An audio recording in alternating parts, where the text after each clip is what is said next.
New York Yankee baseball coming to you from the stadium on MSG, and Dwight Gooden taking the mound for the Yankees in search of his second Yankee and American League win, and working on a string of retiring 22 consecutive batters. Look at the good numbers, averaging a strikeout per inning.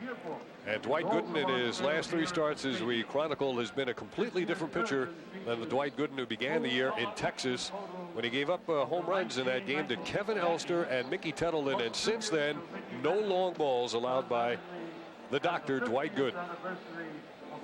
Here's a look at the batting order tonight for the visiting Seattle Mariners. Darren Bragg, Alex Rodriguez, Ken Griffey Jr., Edgar Martinez, the American League batting champ, then Jay Buhner, Paul Sereno, Dan Wilson, Joey Cora, and former Yankee Russ Davis. A couple new names in that lineup to face Doc Gooden, and of course the change in the motion we mentioned, just for those who have not followed the Yankees every game. Doc is getting the ball out of the glove a lot faster, getting the hand up in the throwing position, and it's helped him have a sharper breaking ball with better command of it and better control. Let's take a look at the Yankees behind Doc Gooden in the field tonight. There's a first-timer in left. The first time that Ruben Sierra has played left field in Yankee Stadium. As Mike Crispino said, yes, it could be interesting. Gerald's in center because of Bernie's injury. Paul O'Neill in right. Around the infield, Wade Boggs and Derek Jeter. Robert Einhorn, the right-handed hitting second baseman, gets the start with Tino at first and Joe Girardi behind the plate. And Bernie, hi, Mom. Yep. He's not used to sitting on the bench, day-to-day situation. In fact, Tim Raines had to point to him and say, Bernie, you're on. Smile, take advantage of it. They know where that camera is. So here we go with Darren Bragg, one of the many left fielders Seattle has used over the years to try to fill that position. And Doc Gooden's first pitch is taken for a strike by Bragg. Leadoff batters have reached base in about half the innings in which Gooden has pitched this year. Here's a sharp breaking pitch, and he jumps out ahead. No balls and 2 strikes. Darren Bragg in this power pack lineup already with 3 homers. He started the season with the Mariners, hit about $150. They optioned him down to AAA. He took advantage of it, came back, and he's been on fire, hitting over 400 since his return. Another sharp breaking pitch inside to Bragg, who you might have seen chokes up a little bit on the bat. The on deck man is Alex Rodriguez, the shortstop.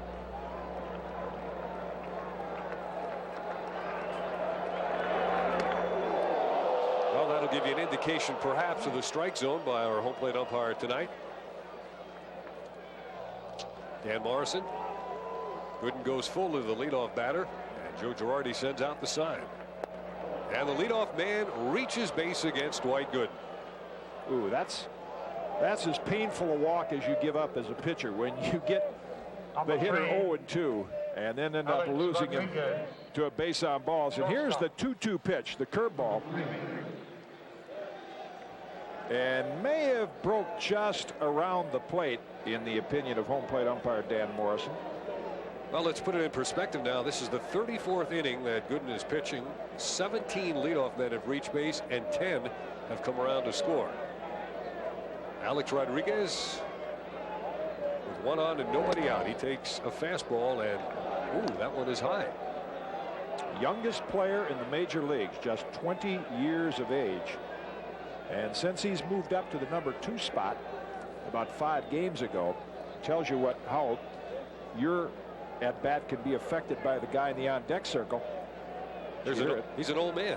Jeter at 21, but Rodriguez is moving into the number 2 spot, hitting almost 500 with 3 home runs, and that's because with Ken Griffey Jr. in the on deck circle, he's getting more fastballs to hit. There is Junior. Rodriguez debuted in the major leagues at 18 years of age. Tony La Russa, Robin Yount were a couple of other 18-year-old shortstops. This time Gooden gets the called strike. Yeah, if there's any example of players getting bigger and stronger in baseball today, here's 2 shortstops, Jeter and Rodriguez. Alex, 6'3", a little over 200 pounds. I mean, at the shortstop middle infield position, and Derek Jeter, 6'3", about 190. He's going to be 200 before, when he fills out completely. That one misses inside, so now the count to Rodriguez is 2-1. Lou Piniella very successful manager with the Seattle Mariners. In fact, the only Seattle manager with a winning record. And 4 more wins will be the all-time winningest Seattle Mariner. We've got 2 managers that were outstanding hitters in the major leagues, and they're very offensive-minded. Apt to see more hit and runs. This ball is hit hard to straightaway center. A tough play for Gerald, and he gets it. Unbelievable. He stuck his glove up. Now the relay back to first. Double play. Bernie applauding that catch by Gerald Williams, who went straight back and stuck the glove up. Wow. And he caught it. Man, watch Gerald turn the other way and reach up. I mean, that's Willie Mays-like going to the center field wall. That is as good a catch as you're going to see. He barely had sight of the ball, and then the throw to Jeter on target, and they get the double play easily. See, first he turns to his right and then has to turn to the backhand side and reaches over. Just got the ball in the webbing. And again, when they talked about Mays' great catch, the thing they talked about was the throw afterwards, and that also is what Gerald did. He turned through to Jeter right on target, and the double play was easy. That was spectacular. I don't think he saw it at the last minute. He just stuck the glove up. And Griffey takes the off-speed pitch for a called strike. Got to get out my green pen now and highlight that defensive play. Wow, that was something. Here's a guy who knows all about making those kind of plays. Well, the most difficult play to make for a center fielder is the ball that is hit right at you. See, and Gerald's been used to playing left, so when he went straight back, he didn't really know whether to turn to the right or turn to the left, and kind of got turned around just a bit, but reached out and caught it backhanded. So the count to Griffey now is 2 balls and 1 strike. Gooden helped out by that spectacular double play. Falling behind Griffey 3-1. Yeah, it really bailed out Doc Gooden, because he has done what so many of the Yankee pitchers have done the last 3 starts, fall behind and walk people. And he checked his swing, but not in time. So the count will go full to Griffey, who comes into tonight's game with 199 lifetime home runs. And the first time that these 2 stars have had a chance to face one another. No pitch.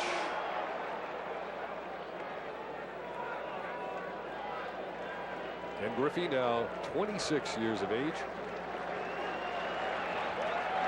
Curveball, that one's high, and Gooden has walked his 2nd man of the inning. Oh, we may see a bit of a different strike zone tonight. Remember the Chicago series here at the stadium? The first 2 games, Al Clark was behind the plate game 1, then Dan Morrison tonight's umpire game 2. They called a lot of curveball strikes. See, now Joe Girardi caught that ball below the belt. And in the last game that Morrison umpired, he was calling a lot of those breaking ball strikes. Now that might just be one that he didn't call, but so far in this first inning, it appears that the curveball is not going to be called for a strike as easily in the last time he was back there. Now the reigning American League batting champion, Edgar Martinez. And he's not exactly slacking off this year. He's at .336. And he rains hits against the Yankees every time they play. .345 career average against New York. That time he takes a strike. His last 8 at-bats, he's had 5 hits, and they've all been doubles.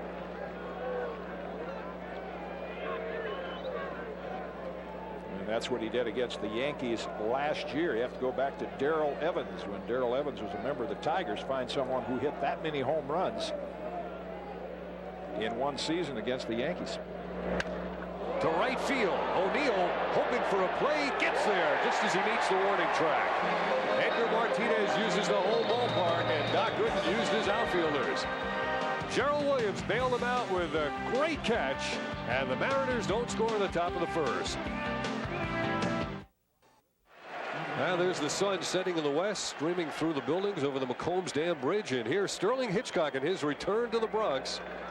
Whereas the New York Yankees, Sterling had a record of 16-15. Now you look at his numbers this season. He comes in 3-1 as a Seattle Mariner, facing Wade Boggs. And that is a strike. And you may see Wade look at a guy. I said, what do you do when you face a pitcher that has been your teammate, you haven't hit much against him. He said you look at as many pitches as you can. Well, he's seen two. One's a strike, one's a ball. Sterling Hitchcock, 25 years old, native of Fayetteville, North Carolina. 4 complete games last year with the Yankees. Off speed, and Boggs lifts it in the air to right center field. Ken Griffey Jr. makes the catch, one away in the first inning for the Yankees. Following Wade Boggs in the Yankee batting order, it'll be Joe Girardi swinging a hot bat, then Paul O'Neill and Ruben Sierra, the cleanup man, Tino Martinez, the ex-Mariner, Jim Leyritz, Gerald Williams, Robert Einhorn, and Derek Jeter.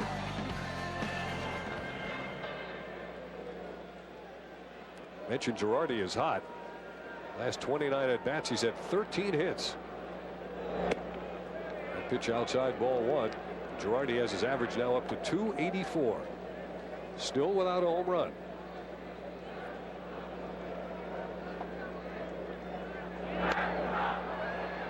Kind of fisted that one, and it just makes the stands. And when you look at the Yankee lineup with Bernie on the bench, who do you think leads the lineup in stolen bases? Joe Girardi. He has 5. He's yet to be caught. Yeah, the running Yankees of Joe Torre.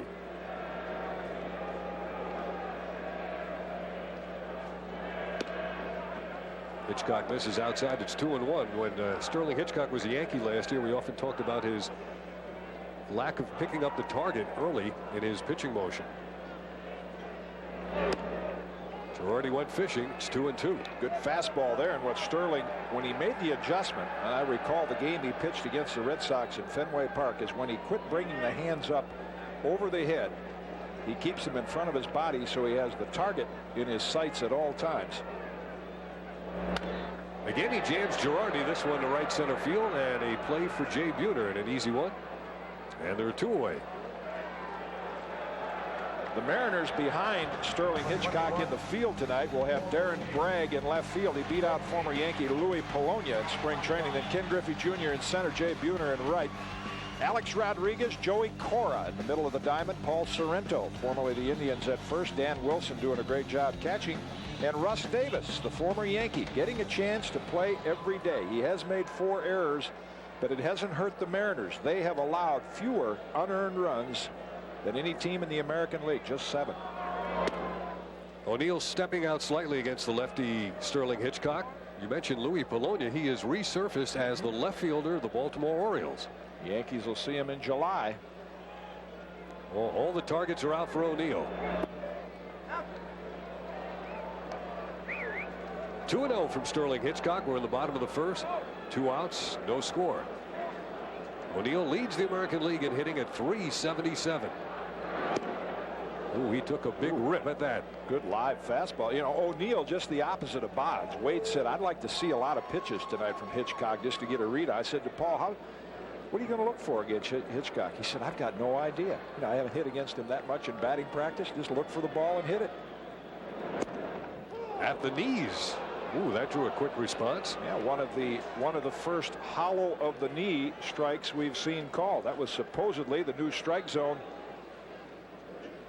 in spring training, and you see right there the hollow of the knee was supposed to be the strike, and that's exactly where that was. Pitching inside to O'Neill, he fouls it off, so we remain at 2 balls and 2 strikes. O'Neill has had only 1 game this year in which he failed to get on base via either a hit or a walk. And here it is, the batting leaders, Paul O'Neill, followed by Roberto Alomar, Jason Giambi of Oakland, and Scott Brocious, also the A's. We'll see them next week.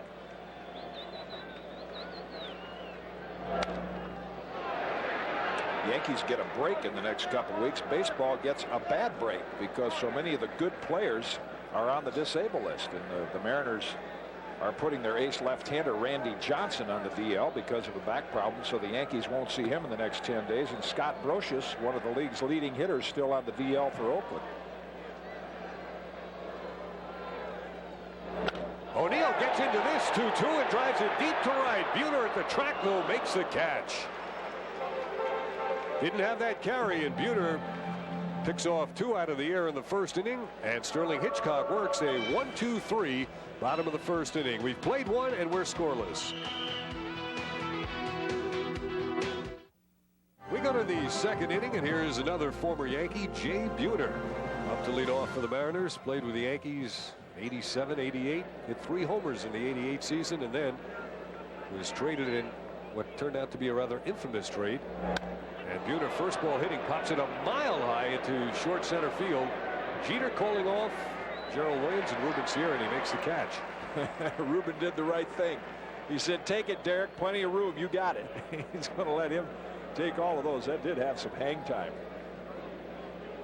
So Jeter records the first put out. Let's see how they played it. You could just note how long it takes this ball to come down. Derek checks Gerald, and he said, "Stay out there, Ruben. I got it. Let the sure man have it."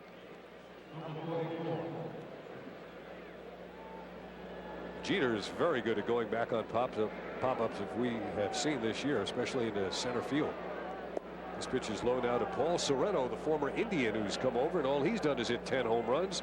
He's got 10. Griffey has 10. Buhner has 10. Edgar Martinez only with 9. In Cleveland, he was a platoon player, and of course the Indians acquired Julio Franco, felt that Paul was expendable. He platooned with Herbert Perry, right-hand hitter. Here he's getting a chance to play every day, and Dave, he's one of the fortunate ones, and not that a player doesn't earn it. 4 years in the major leagues, he's got 2 World Series rings already. The Twins in '91, and picked one up with the Indians last year. A winning ring and a losing ring, but to be in 2 World Series in 4 years is you have to be fortunate to be on teams like that. Got to ask him which one he wears. I would have guessed he'd wear the winning ring. I think so. Gooden goes low to him with a count of 3-1. That's ball 4 now, and that's the 3rd walk that Gooden has issued in this game. Now maybe the meeting, I don't know, you have meetings and players think too much about it, but Joe Torre and Mel Stottlemyre disturbed with the Yankees. Mike Crispino covered it on the scorecard show. Disturbed with the Yankees starters. They walked 15 men in 11 innings. Kamenicki, Rogers, and Pettit. And Joe trying to meet with the pitchers along with Mel Stottlemyre and get them to trust their stuff and be more aggressive and challenge early in the count with strikes. Doc is not doing it yet here tonight. Well, Doc was bailed out in the first inning by a sensational catch turned into a double play by Gerald Williams. Then he walked Ken Griffey. Now Dan Wilson taking a strike. Wilson already with the 8 home runs is within 1 of his career high in a season. Sorrento leading off. Off the end of the bat, this one to right field, and O'Neill waiting. A lot of fly ball outs early in this game. 2 away here in the Seattle second. I guess we ought to expect that. We've talked about all the home runs these 2 teams hit in the division series last year, and then the Mariners leading the major leagues in home runs. You'd expect to see a lot of balls in the air. Now, speaking of home runs, this player, Joey Cora, did not hit a home run in the major leagues until his 886th at bat. He had 7 home runs in his whole career before this season, and now he's got, what, 3 already? What does that tell you, I wonder? He hit one in Game 5 off David Cone early in Game 5 last year, but I think it tells you. I talked to Lou Piniella, great student of hitting, the Mariner manager. What do you think about all the scoring? You say, well, got a lot of young pitchers. You got some veteran hitters. You know, combine those 2 things, and then nobody wants to say the ball is really purposely juiced up, but it is wound tighter. when you begin, you just mentioned Dan Wilson within 1 of his total of all last year. Joey Cora has 3. Balls flying out to the opposite field. There's something about the baseball. Absolutely. You can understand the big, strong guys, but a guy like Cora has hit 7 in his career, and he's got 3 in the first month. Yeah, he doesn't look like he's been in the weight room a lot. Jim Leyritz had an interesting theory. He said he thinks players are going back to heavier bats. and he thinks you get, better wood on it. Well, you might. Paul O'Neill swings a 35-inch, 35-ounce. That is quite heavy by today's standards. That was, a couple of decades ago would have been a normal power hitter's bat. A lot of hitters been going to the 31, 32 ounces. Well, the fans want a strikeout, but Cora is tough to fan, and he hits that one off the facade of the Yankee dugout. The on-deck man is the former Yankee Russell Davis. In fact, last year Joey Cora was the third toughest man to strike out in the American League. Only one for every 15.5 plate appearances. Very modest lead at first for Paul Sereno. Dwight Gooden pitching here in the top of the second inning. He's walked 3, but has not, to this point, allowed a base hit.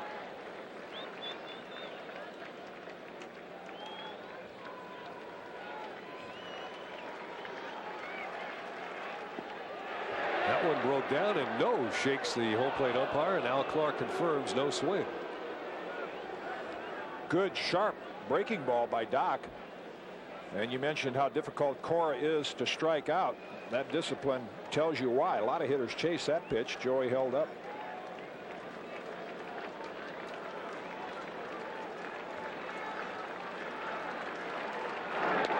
Right back up the middle.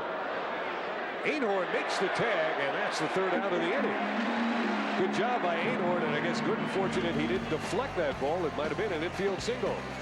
So Gooden again blanks the Mariners, and we remain scoreless. Bottom of the second at Yankee Stadium here on MSG, and coming up to the plate is Ruben Sierra. Wow. Drum and bugle corps. 2, 3, 4. Spats. He's got some style to him. Ruben swinging against Sterling Hitchcock, and he takes that for a strike. Before the game, Ken Griffey, in a discussion with Ruben, said, Ruben, if you hit one out of the park today, you can throw your bat, but don't go shaking on us. He was bailing out on that pitch, which was outside. Ruben said he considers Griffey far and away to be the best player in the game. He mentioned a few other names, Bonds, Bell. He said, no, that guy, Griffey, he's the best. Well, Bonds would be right there with him. And unfortunately for Ruben, he has cut down now on his time in the weight room. But when he came up, he could have been in that same category. He was a terrific outfielder, had a chance to be a great all-around player. Now, he has become a designated hitter that has some power, but when he came up to the big leagues at 6'1", 175 pounds with the Rangers, finished second to Robin Yount in the MVP voting in 1989. He was a much better than average outfielder. In fact, he wanted to be another Roberto Clemente. And it's unfortunate that he got carried away with trying to hit home runs, which has taken away from his ability to be a complete, or chance really to be a complete all-around player. Waiting on the 2-2. You can see him start flinching toward third, and Hitchcock's keeping the ball away from him. Ruben hits a lot of balls off the end of the bat, as he did earlier in this at bat, and broke his bat. That time couldn't reach the outside part of the plate. A strikeout victim of Sterling Hitchcock.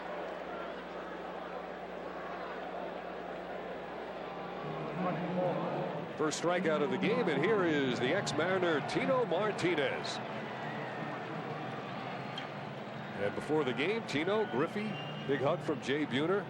First time they've seen one another since they bowed out of the championship series last year against the Indians. So two players traded for each other, with others thrown in there, Jeff Nelson and Jim Messier. When's the last time you saw a five-man trade where everybody's contributing to their new team right off the bat? And Tino takes a strike. Joe Torre said really the big surprise in the trade has been Jim Messier. He really likes the contributions that Messier has made to this team, and Nelson's now beginning to get on track. That was Messier and Nelson in the Yankee bullpen. In fact, Chris Bosio, tomorrow night's starter, is the first guy he asked about. How's Jim Messier doing? Though all the Mariners had a lot of confidence in Jim Messier's ability to be a big league pitcher. And that is unusual. You mentioned where all 5 have contributed. Sometimes one player on each team has done something, but you see Tino now with 5 home runs, and Jeff Nelson starting to pitch better, and Russ Davis playing every day, and Hitchcock has 3 wins. It's helped both teams. Martinez went after a pitch obviously beneath the hollow of the knee, and he stays alive at 2 balls and 2 strikes. And Tino is one of the few in the Yankee lineup that have had some experience against Sterling. In fact, successful last year, 4 for 6 against Hitchcock. Sierra's also batted against Hitchcock before. Tino's taken him deep once. Here's the 2-2. All the way back. Dan Wilson behind the plate. New baseball thrown out by Dan Morrison.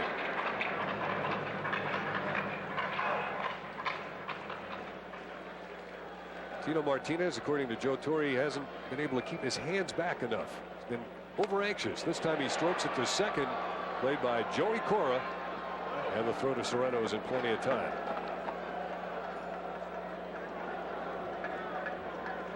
There's the big unit, Randy Johnson, in the dugout.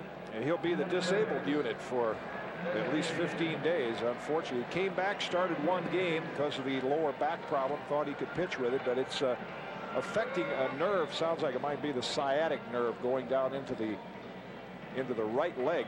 And so Randy's going to have to shut it down for at least 2 weeks. Well, Jim Leyritz now for the Yankees, who had his confrontation last year with Randy Johnson when he was hit by a pitch out in Seattle. The two then met again at Yankee Stadium without further incident. Well, and the big confrontation Jim had was that dramatic confrontation with Tim Belcher. He hit the 2-run homer to win it in the 15th inning. In the rain.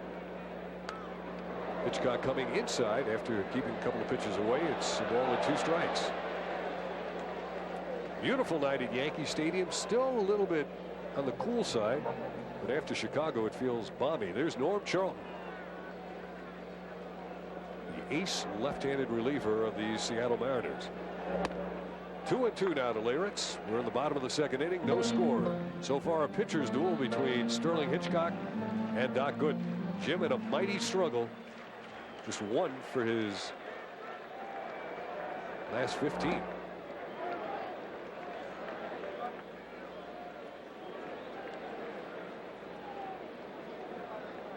Sterling Hitchcock came to the Yankees originally in '92, pitched in parts of '93 and '94. Occasional starter, occasionally out of the bullpen. Last year, mostly a starter.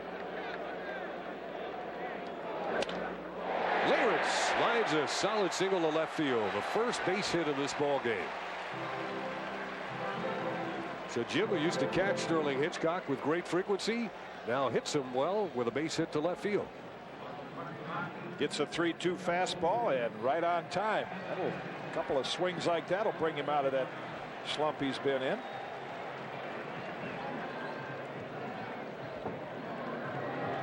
Leyritz at first base now, and Gerald Williams sporting a .364 average. We talked about Joe Girardi with 5 stolen bases. Gerald Williams, no steals, but 5 home runs. And just terrorizing left-hand pitching. Tops in the American League. Right at 500.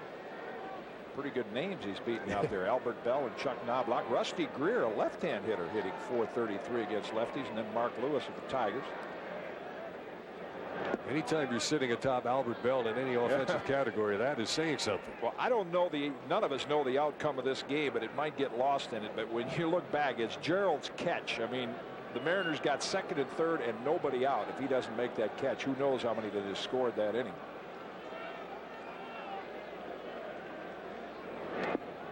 Well, he took something off of that, had Gerald out in front.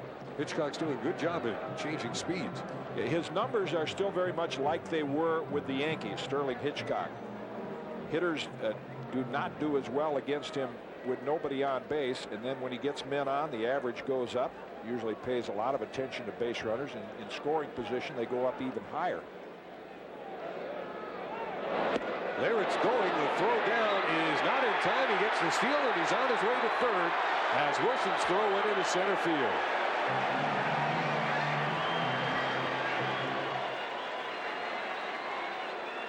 Jim Leyritz picking up his second steal, and he did not lose his turn. Well, they know Hitchcock's move. Sterling lifts the leg up and looks at first, and Wilson actually does a nice job of unloading the ball, but the throw is in the dirt and Cora can't handle it. If Joey stays in there a little longer, he might be able to make the pick, but he bails out at second base, and Leyritz gets all the way to third. So there's Jim Leyritz leading off third. And Gerald Williams takes that pitch outside, and the count goes full to him. Gerald hitting 7th in the Yankee order tonight.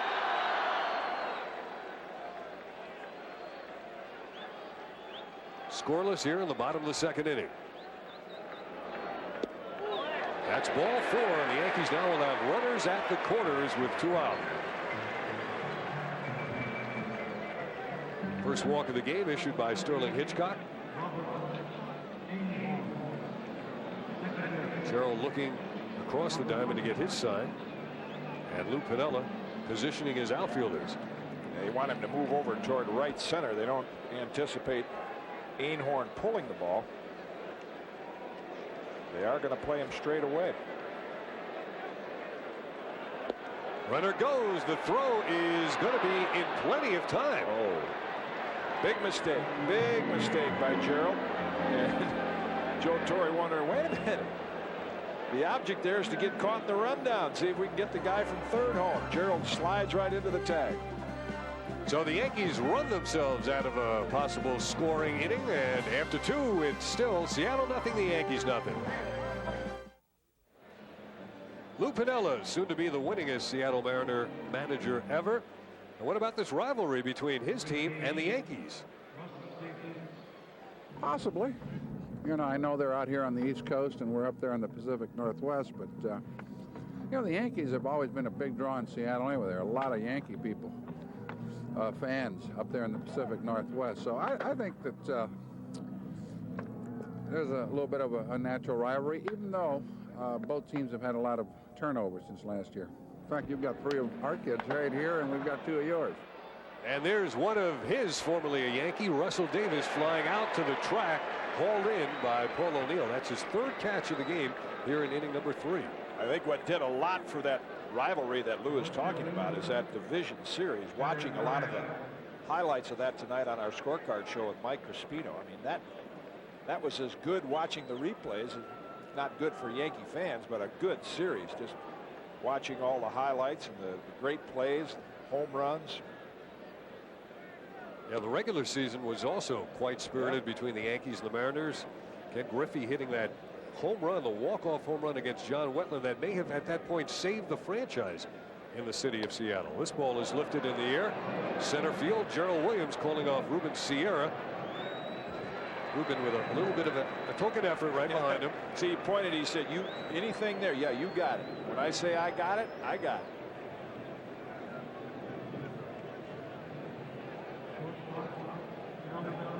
Alex Rodriguez coming to the plate. Let's take a look at what happened first time up against Doc Gooden. He hits this ball straight away center field, and Gerald Williams threw up his glove in the vicinity of where that ball was, made the catch, then the relay. Einhorn to Martinez, a double play. Yeah, threw a strike to the cutoff man. Dwight Gooden working in the 3rd inning against Alex Rodriguez. Gooden has walked 3.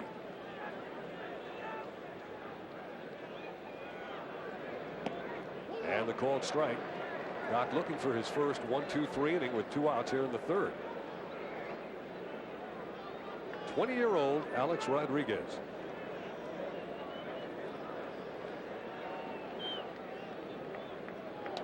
That was a nice sharp breaking pitch by Doc. Late movement and sharp. Well, what has been Doc's history is the curveball is there in terms of sharpness. Again, the hand coming out of the glove. It just takes him a couple of innings to get good command of it. So usually if teams do not get him early, as is the case with a lot of successful pitchers, he gets better as the game goes on. Thought he had the corner. So did most of the umpires in the stands here. Girardi sitting out there, and you can see Joe had to reach just a bit outside to get it. Same idea, same results. Now the count goes to 3-2. Well, Mel Stottlemyre has seen Doc walk 3 men already, including one after an 0-2 count. Still cold enough to blow on your hands on the mound. Lost him. Tried the 3-2 hurt. Slips. We talked about Joe Torre's meeting before the game with the pitchers. And Mel Stottlemyre's gone through this too. Talk about getting pitchers warmed up and then play a game. Set the catcher right behind the middle of the plate. Try to throw 10 pitches right down the middle. See how many out of 10 you can do. You can't do it. The ball will hit either corner, one way or the other.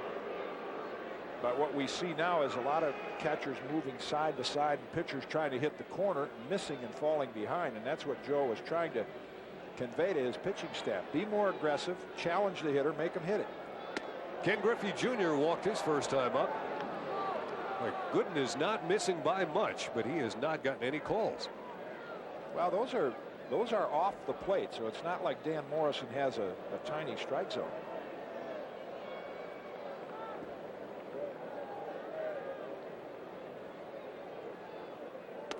That one broke and caught the outside part of the plate. 1-1 to Griffey. There's the backdoor curve that Doc gets in for a strike.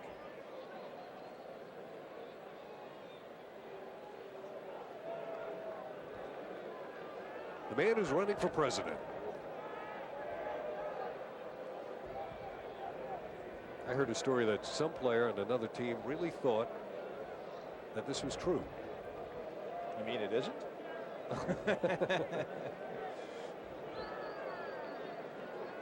Here's Rodriguez leading off.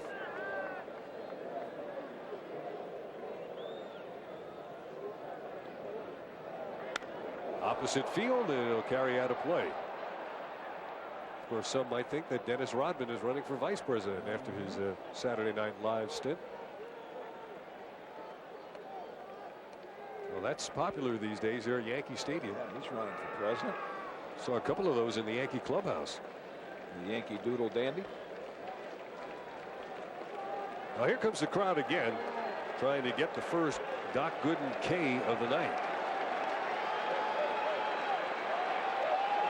To this point, he has walked 4, struck out no one. See, that's the pitch you don't get.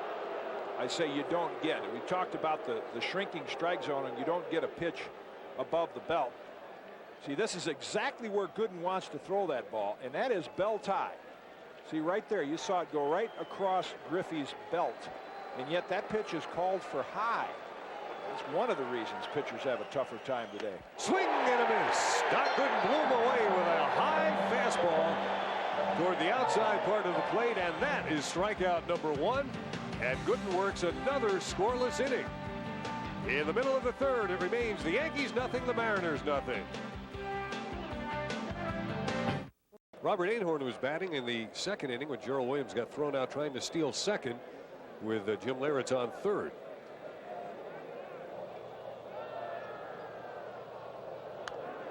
Yeah, that was a very unusual play to end the inning like that on the first pitch. A lot of times managers will give the hitter a swing or two, and then if you fall behind in the count, they'll say we'll try to steal a run. And Joe Torre's expression after that almost gave me the impression that Gerald Williams went on his own or misread a sign and ran right into the tag. Einhorn, a strikeout victim of Sterling Hitchcock as he chased a high hard one.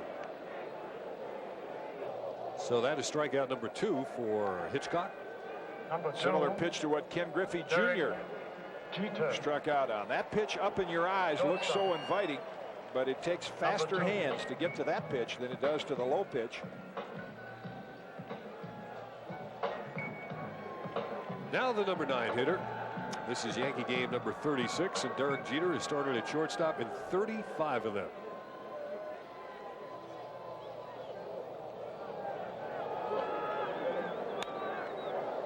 Jeter offering it more inside fastballs over the last week or so. He's seeing more of them early in the count. word got around. Derek Jeter with a lot of opposite field home runs, or hits rather, his first couple weeks in the big leagues. Now they're coming inside more. There it is again. No play for Dan Wilson behind the plate. That's why you see young players like Carlos Delgado a couple of years ago with the Blue Jays. They come up, they hit 6-7 home runs the first month, and then it stops, and you wonder why. Well, a lot of it is the battle of adjustment. And Derek is a intelligent enough player. We've seen him make the adjustment already, where he can turn on some of those inside pitches. Right here, batting with 1 out, bottom of the third, and 0-2 count. He turns on this and hits it high and fairly deep to left center field, but there's Griffey. A lot of hang time. Another fly ball out in this game. He used the same ball the whole game. Not going to get any grass stains on it. Everybody's hitting it up in the air before striking out.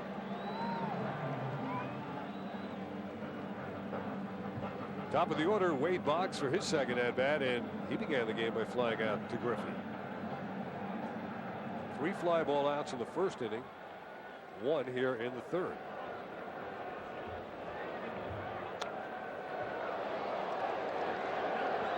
Wilson with a late move after at first he thought it was out of play. He just kept on going, but ultimately did not have to play on it.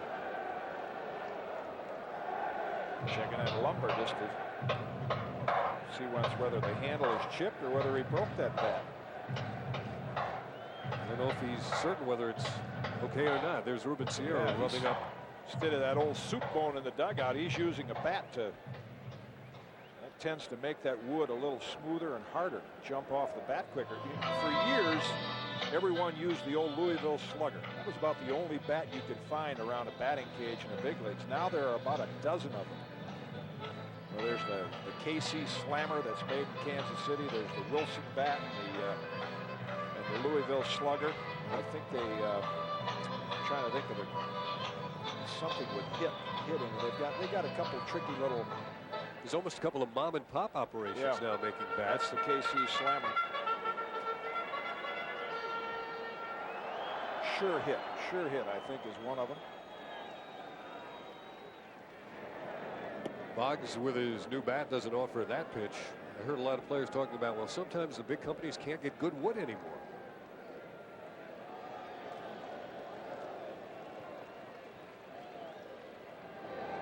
Real off-speed breaking pitch. Sterling hasn't made a lot of changes in his motion. One thing pitching coach Bobby Cuellar that tends to look at is whether he hits on the ball of his foot.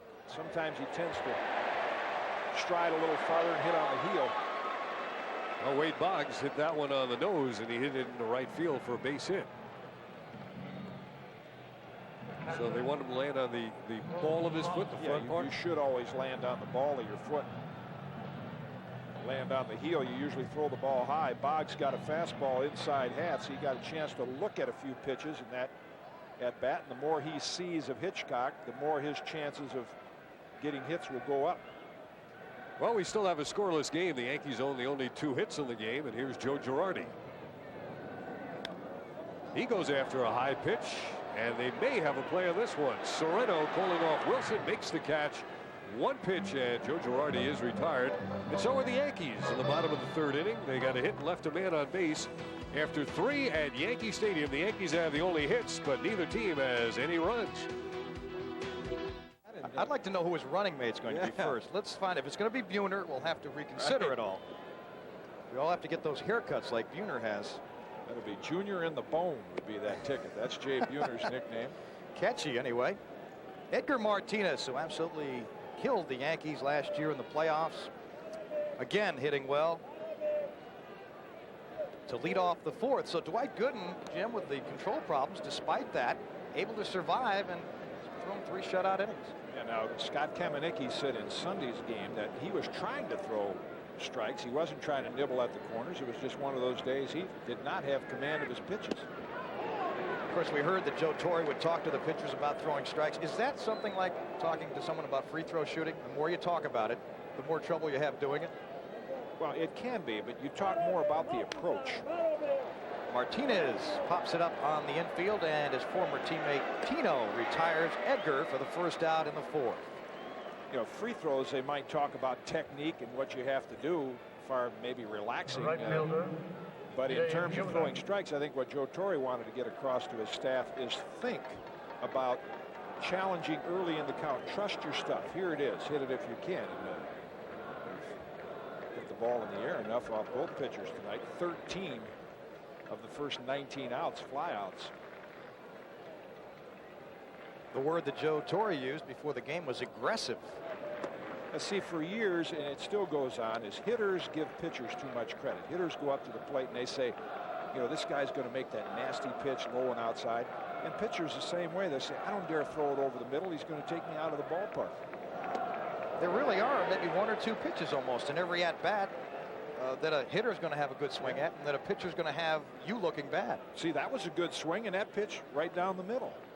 But if you throw it with the conviction, I'm going to dare you to hit it, I'm going to make you hit it, you'll have more success than nibbling. Buhner swings and just chipped it back. 10 homers, 31 runs batted in. One of those former Yankees. That was a high breaking ball that Buhner just missed. Curveball seems to be slipping out of Doc's hands. You mentioned it's cool enough to blow on the hand, and he's lost a couple of those curveballs that have slipped out. Temperature 58 degrees when we began tonight. And he got him. Blew it by Jay Buhner. Second strikeout for Dwight Gooden. And that's another fastball. Here it is. Hit it if you can. And throws it right by him. Again, the hand coming out of the glove a little bit quicker. You see he's already breaking the hands. Hides the ball well. And Doc's rhythm and tempo getting a little better here in the 4th inning. Paul Sorrento to the plate with 2 down. It's amazing if this could continue and Gooden continue to pitch this way, what one small adjustment would really mean to him. Nobody wanted to take a chance on Dwight Gooden.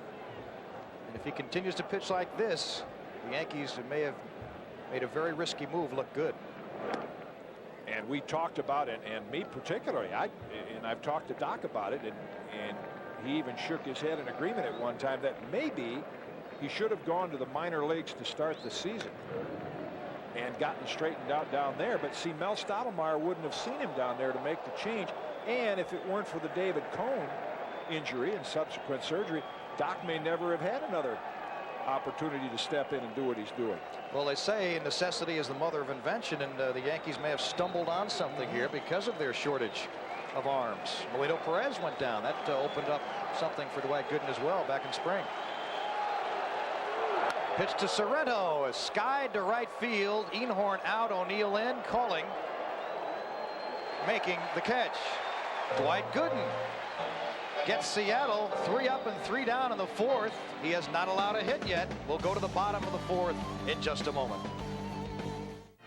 Headed towards 8:36 at night, overlooking the George Washington, and Yankee fans out in numbers tonight, Jim. Good weekday crowd at Yankee Stadium. What a nice crowd, and an enthusiastic crowd.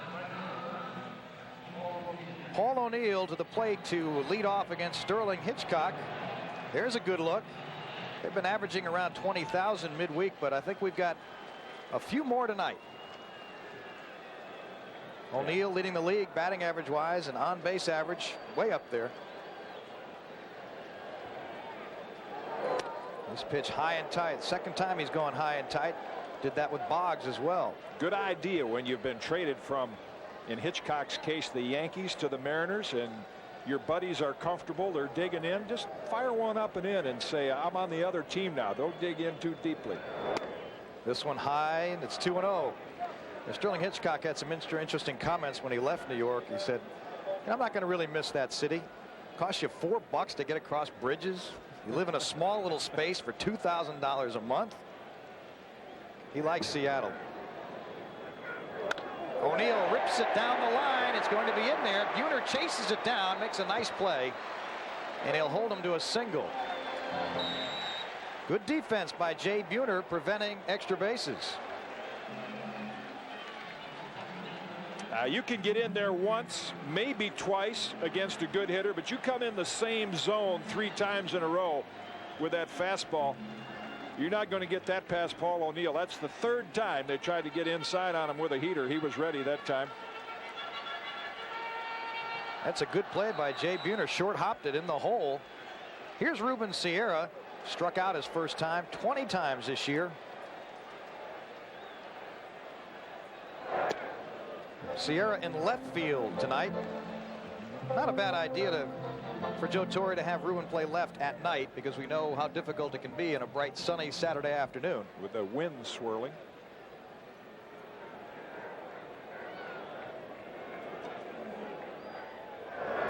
Hitchcock delivers, grounded to short, big hop.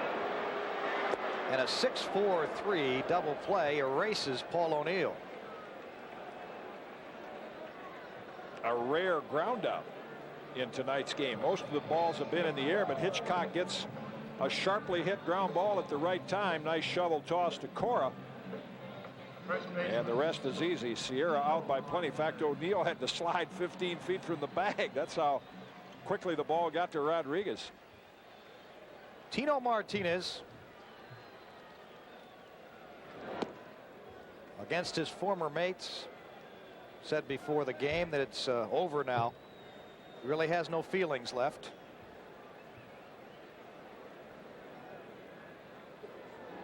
Obviously enjoyed his time at Seattle, but he can't think about that now. I think one of the things when you're traded is, if you're traded to a ball club that you're happy about going to, and he really loves playing in New York, playing for the Yankees. This pitch hit deep to right, but it's going to go foul in the upper deck, where there are a number of Yankee fans tonight. That's usually a good sign of a good-sized crowd when the upper deck has that many people in it. And even broke his bat. He got that one up to the upper deck. Dave Cohen and I were talking about it the early innings. There has been an awful lot of broken bats. And I don't know whether it's wood that's not mature yet that companies are forced into using. As we know, on the amateur level, they've gone to the metal bat, the aluminum bat, for financial reasons, as well as a lack of good wood. I like your tightly wound baseball theory. I think that's what's doing it. Pitch to Martinez is behind Dan Wilson. 3-1 to Tino Martinez with 2 out in the bottom of the 4th inning. No score. The Yankees have 3 hits. Seattle has none. Jim Leyritz has 1 of those 3 Yankee hits.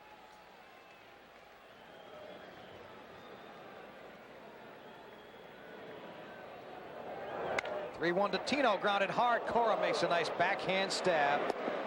And Sorrento with the stretch puts out Tino Martinez.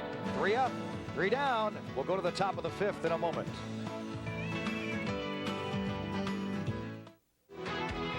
To the top of the 5th we go. No score. Seattle and the Yankees, and the Yankee left fielder tonight with Doc Gooden on the mound is Ruben Sierra. Surprise start, his first there in left field. Joe Torre making that move. Tim Raines on the bench tonight. That was kind of a surprise to me that Tim Raines, I believe, is healthy and does not get a start tonight, but I guess Joe Torre wants to see what Sierra can do in the outfield. Yeah, Tim has not been playing a lot against the left-hand pitching yet, and Ruben Sierra, he talked in spring training about wanting to play in the field a little bit more, so he's out there tonight. Dan Wilson with 8 home runs. 9 is his career high. I remember talking to Lou Piniella last year when Seattle was in here about Wilson's hitting. And Lou, of course, one of the great hitters, was working with him to develop his hitting. And since they got serious about it, Wilson has upped his average. I don't know what these power numbers are legit this year or not, but he's been hitting the ball much, much better. Well, I think another thing that happens to a player is when you become a regular, and Wilson has now been the regular catcher, played in postseason play, you have a little more confidence. You relax at the plate, don't grip the bat quite as tightly, and production goes up. 2-1 count to the leadoff hitter. And the strike on the outside corner. Yeah, in about 5 innings now, we've come from Chuck to Uncle Charlie, and we're getting close to Lord Charles. I mean, look at that. That's a little knee buckler. Couldn't pull the trigger. Oops. 2-2, and he misses. One of the things Piniella talked about was getting Wilson to go with the pitch. Hit it to right when it's on the outside. half of the plate instead of pulling it. Which is what Lou Piniella did so well, especially late in his career. Great situational hitter.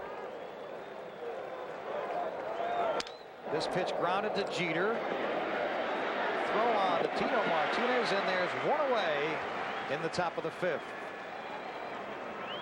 Well, we talked to Joe Torre before the game and asked him when he came up with the decision to play Ruben Sierra in left tonight.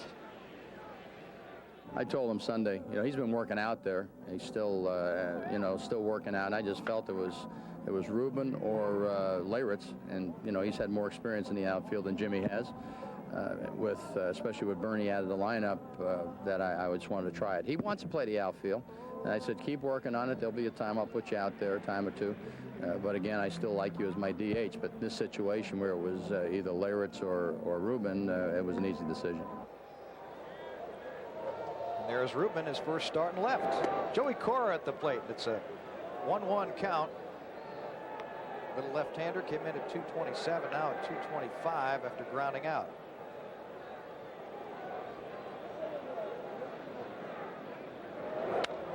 This one has popped up in the infield. Tino Martinez calling, and now Robert Einhorn calls him off, and there are 2 away.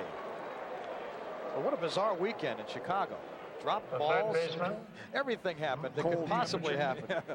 And then the Yankees coming back to win that game. And, we talked about that Baltimore series where they came back twice, 1 in 15 innings. And that game, those might stand out down the road. When you win games like that on the road, where you just figure you're at such a disadvantage, close games late, the other team hitting last, they stay with you. And we saw what the 2 wins in Baltimore did. The Yankees really built off those 2 and started out on a nice streak after that. First of an 8-game homestand tonight against Seattle. Russell Davis, the former Yankee. A lot of conversation when the Yankees made that deal. I mean, they needed a first baseman when Don Mattingly said he wasn't coming back. Tino's a great hitter, good fielder. But these 2 guys, a lot of people think, are the future maybe for Seattle. It all remains to be seen. 2 strikes on Davis, 2 outs, the top of the 5th. And you can hear the crowd get behind Dwight Gooden.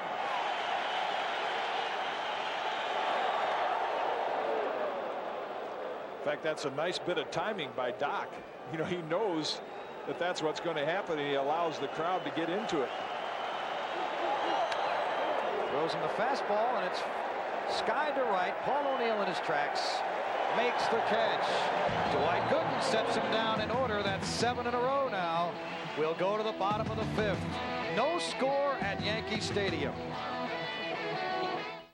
Mike Crispino and Jim Cott back for the bottom of the 5th inning at Yankee Stadium. The king of the bleachers no longer with us. Al Ramirez, having passed away, being remembered there in the funeral today. One of the great bleacher fans with the cowbell out in the right field bleachers that he always had with him. Bleachers packed tonight in right field. As Hitchcock throws ball 1. Ring that bell. That was his expression with that cowbell that Allie had out in the bleachers, and all of the fans out there remember it. Leyritz lines it up the middle. Koroff one hop off the wrong foot and makes a nice play.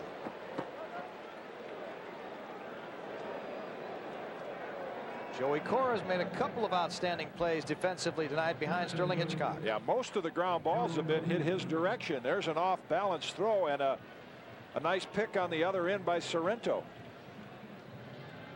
Just unloads it and hopes that it gets somewhere near Sorrento, and he does the rest. Gerald Williams to hit second in the inning. He's had some awesome numbers for the Yankees. You saw the batting average. He takes a strike on the curveball. 23 of his last 42 hits for extra bases. Now that's power. Looks like his hands have become a little quieter at the plate. Not as much movement. That pitch taken for ball 1. It's 1-1. That will usually help you keep your head a little steadier and see the ball better.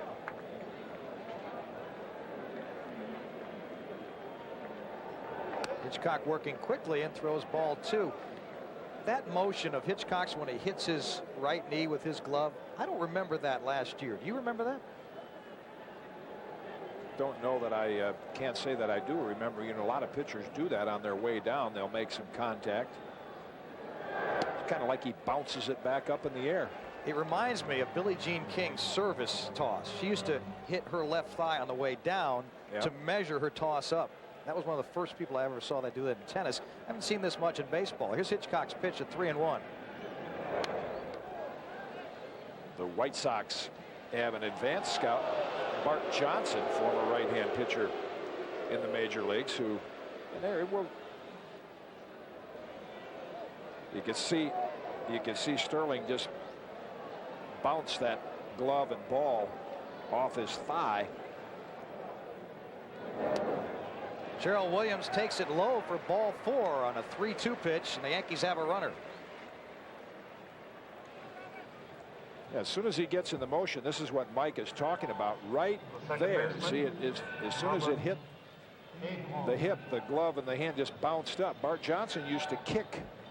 He used to kick up into his glove, use his left foot and kick into the pocket of his glove. A lot of ways to do it, and that windup is really the only thing you're doing is trying to create a little rhythm and motion going toward home plate. Robert Einhorn at the plate with 1 down and Gerald Williams at first. Einhorn's had his troubles offensively. Is that a timing mechanism with Hitchcock, or is that? Oh, I'm sure it is. What is that? Yeah, I'm sure it is. It's just a way to kind of keep his weight back. See, Gerald lifting his head. He wanted another look at the sign. This would be a steal situation.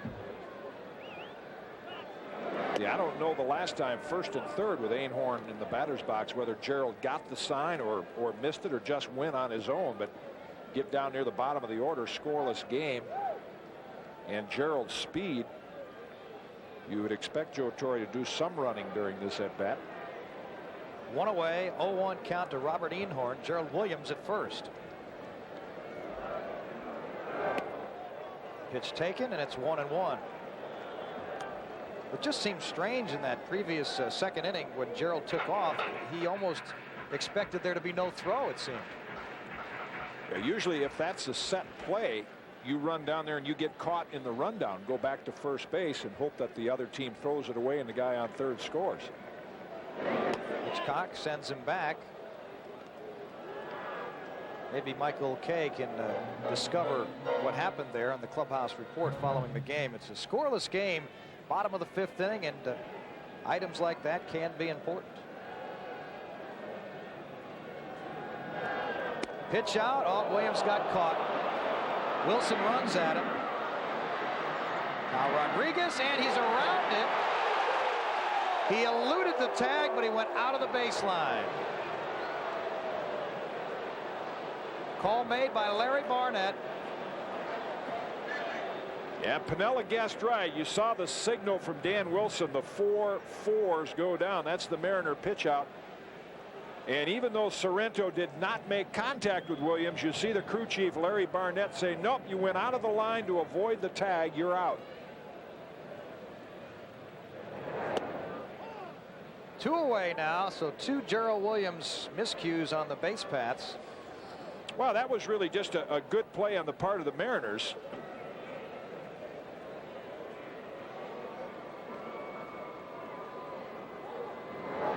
Two pitch to Einhorn. He held up. Larry Barnett agreeing with Dan Morrison's call. 3-2, 2 outs.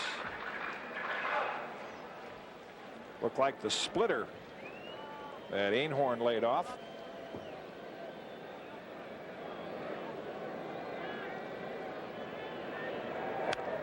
Fouls this one back to stay alive at 3-2.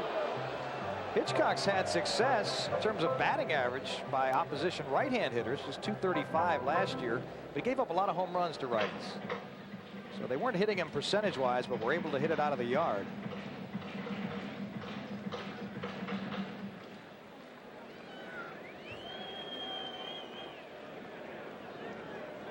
The 3-2 pitch is fouled back. See the aggressive swings that Einhorn's having now. The 2-2 pitch, they they threw a breaking ball. There's another subtle little change in a pitching approach. You usually figure guys down at the bottom of the lineup are not good hitters. You throw them a lot of fastballs and just dare them to hit it. Once it gets to 3-2, he knows it's coming. And Einhorn gets a piece of it again. And he has 3 good aggressive swings. He said, here I am, man, a part-time second baseman. Derek Jeter hitting next. They're not going to throw me a breaking ball, so you dig in and rip at it. 3-2 again with 2 outs.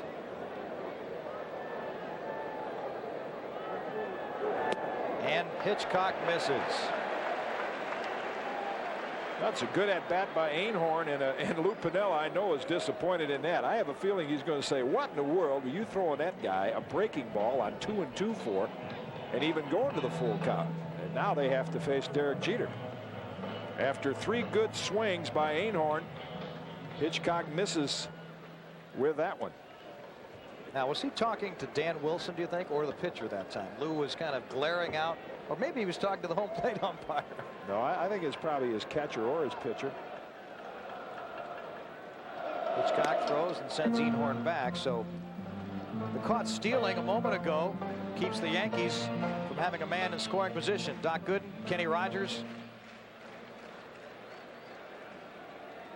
talking it over as they watch Sterling Hitchcock work to Derek Jeter.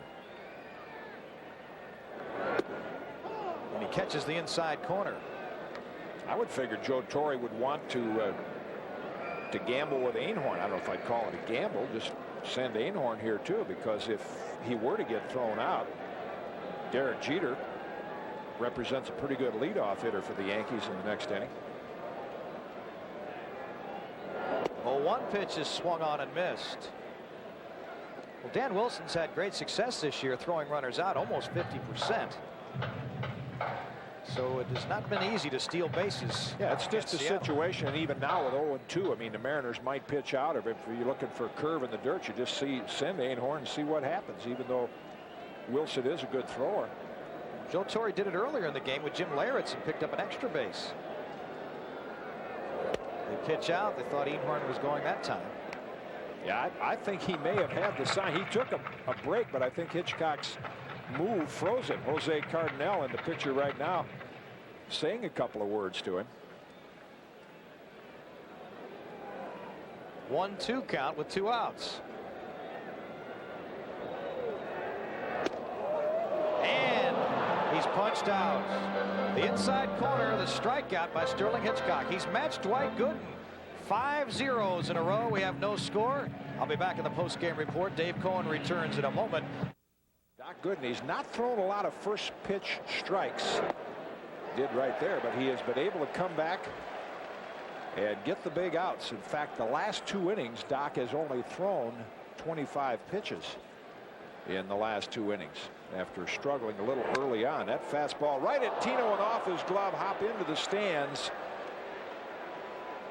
And Darren Bragg is going to be awarded a ground rule double unless we'll see there. And it is scored generously for Bragg, or for Tino rather, because this ball was smoked. Yeah, but he didn't have to move very far. All he had to do was get the glove down, and he didn't get the glove, and right off his chest. Yeah, I guess that's right. That is an error in terms of if Tino could have just gotten over there and knocked it down, he would have had plenty of time to run to the bag. So it scored an error, and when it bounced into the stands, Bragg awarded second base. So the Mariners have a threat here in the 6th inning as Alex Rodriguez steps in and does the proper thing. Good fundamental baseball, and productive out is the young shortstop. He'll get a nice going from Lou Piniella when he returns to the dugout, because that advances Bragg to third.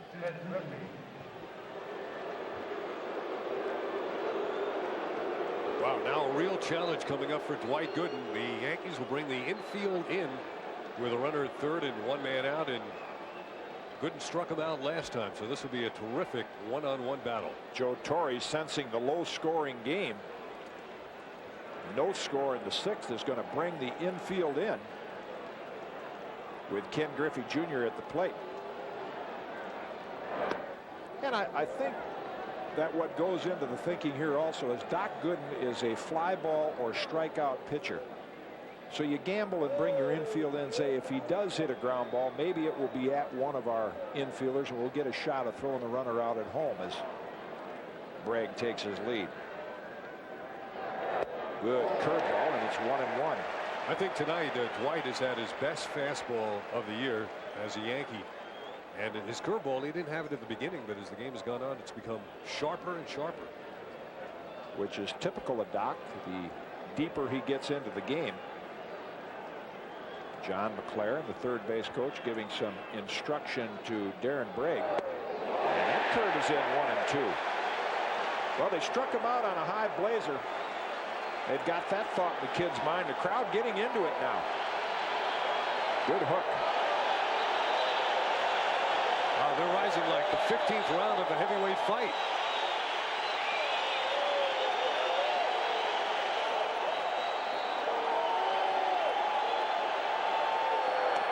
Woo. Tried to get him to chase the high fastball again. That was how Griffey struck out in his previous at-bat. It's 2-2. It's almost like the electricity of the crowd is plugged into you. You reach back for a little extra.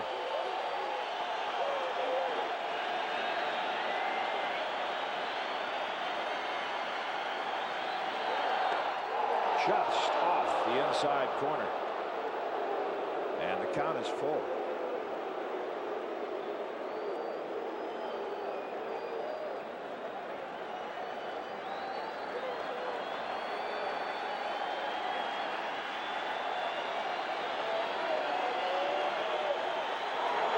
Got him again. Big strikeout for Gooden.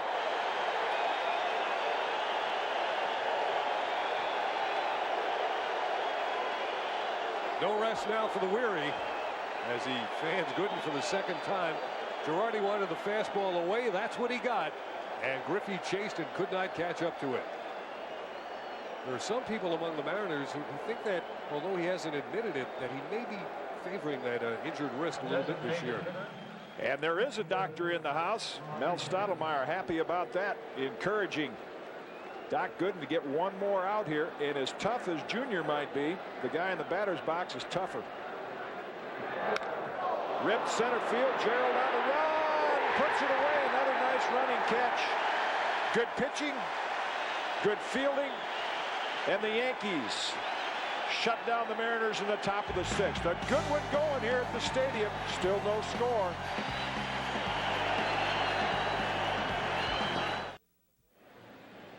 Back at the stadium, we go to the bottom of the sixth inning. All the home runs these two ball clubs hit last year, and tonight it's pitching. Gerald Williams, who's been sparkling in the field, has been on base twice tonight. There's the running waist-high catch that he makes to end the top of the sixth inning. But in his two appearances on the bases, he's been thrown out. Willie Randolph, third base coach, talked with Gerald a little bit between innings.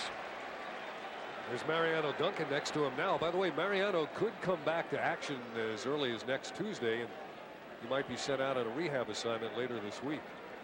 Wade Boggs up and in for a ball. Wade flied out to center. That seems to be the out du jour. There's the conversation. Gerald telling Willie what he did, and then Willie saying, no, that's not what I want you to do.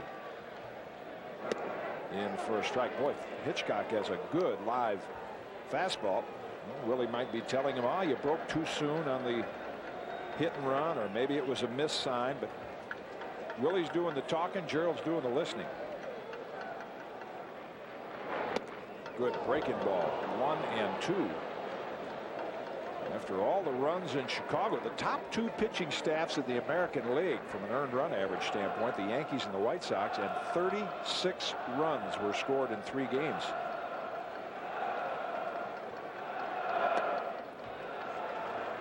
Two and two. Dan Wilson moved way outside before that pitch. And Hitchcock has impressed me tonight with his fastball. And he's working quicker, I think, than we saw him work in the past as a Yankee. A lot more confidence. And Boggs out to left field. Bragg will have to play it on a hop. Wade has his second hit of the night. The Yankees have 3 and a leadoff base runner here in the 6th.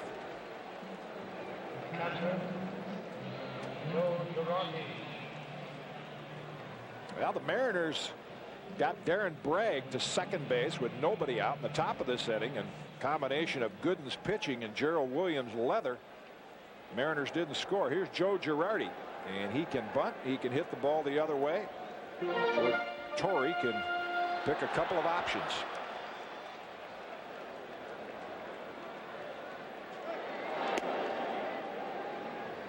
Boggs not a threat to steal, has none, but the Mariners aware of what the Yankees might try to do, so Wade's job here would be to take a conservative lead and not get picked off.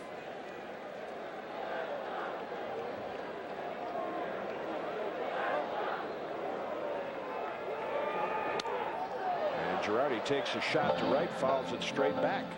Yeah, Joe Girardi very adept at hitting the ball to the right side, but you can see Wilson was setting up inside to try to bring the ball in on the hands of Girardi. And I think what Joe Torre may have been thinking there, if the Mariners are looking for a bunt, you throw the high fastball. I'll give him one swing, and he got the high fastball, fouled it straight back. Wouldn't surprise me to see Joe Torre turn right around. They want the throw to first base.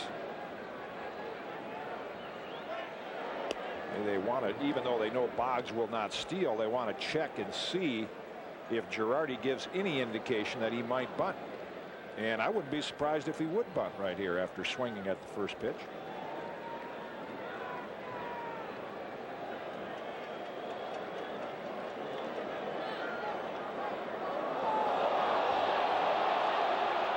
Wow, Girardi asked for time at the last minute.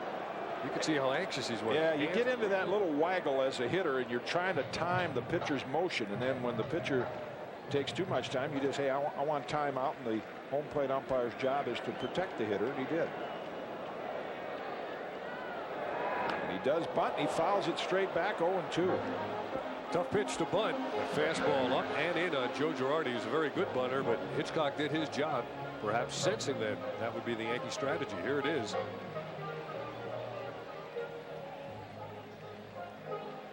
So now Girardi's mission with the count 0-2 would be to try to make some contact and slap it the other way to the right side.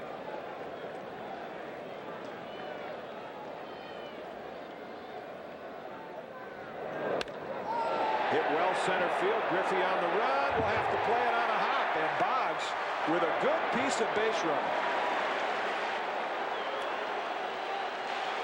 Boggs had to make a decision because Griffey gave you the appearance that he was going to catch the ball right there. Yeah, absolutely. Wade went halfway, had a sense that ball might drop in front of Griffey, and he was not deked out. He had a inkling that ball would fall in, and it did. We had a great angle to see it.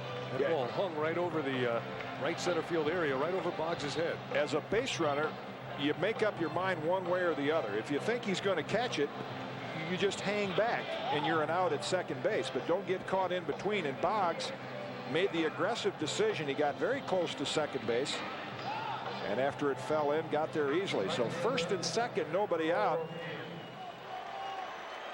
as Hitchcock gave Girardi a little too much of a hittable pitch on 0-2, and that'll bring get Mike Jackson into action. Action Jackson.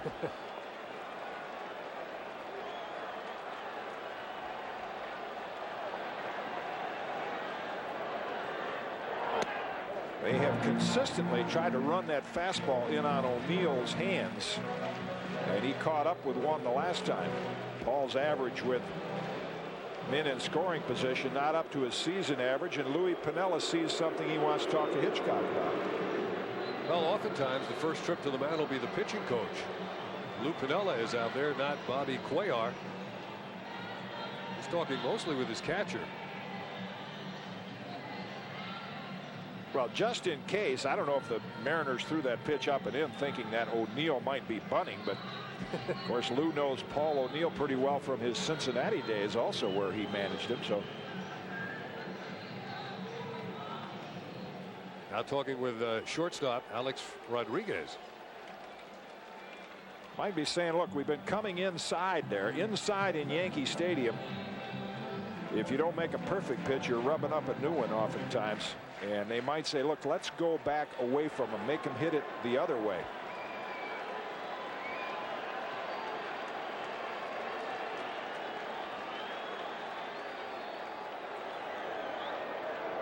Good curveball. 1-1. If you joined us late, it's been a great duel between former Yankee Sterling Hitchcock and Doc Gooden is pitched well again for the 4th consecutive start. O'Neill waggling the bat, trying to time Hitchcock's motion. Curveball ripped fair. Nice play, Sereno. Can he get it? By a step. Saved a pair of runs, but O'Neill advances the runners, and he can't believe it. He wants to stay on first base. Well, here it is. Watch this. Right down the line. The right-handed fielding Sereno will get over. And with the extension, makes the ball. Now the race is to the bag. Hitchcock, who is not a great fielding pitcher, gets there. O'Neill goes to the slide. Usually you lose a little bit in terms of speed when you go to the slide. And watch the footwork. Clearly Hitchcock got there, but that shot, which goes 3-1, moves the runners to second and third with 1 out. And that is a big play for a number of reasons, because now the Mariners will walk Sierra, the right-hand hitter, and they'll take a shot at Tino Martinez. But this is not your normal lefty against lefty percentage.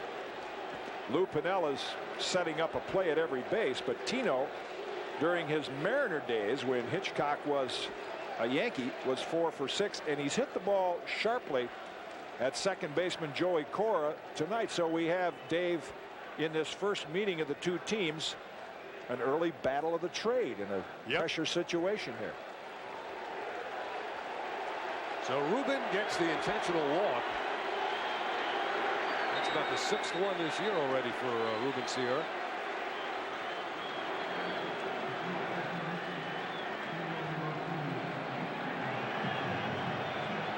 Tino 0 for 2, and both at bats he's hit the ball on the ground to Joey Cora. That's what Hitchcock would like to get here, and the fans, as they were for Gooden on the pitching mound, are up again. They love this rivalry.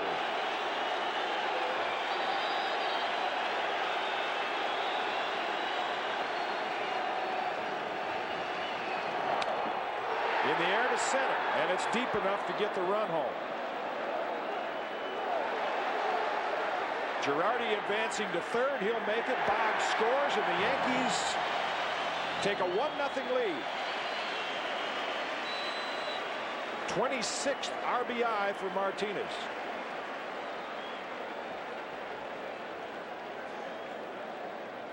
Designated hitter, Jim Leyritz.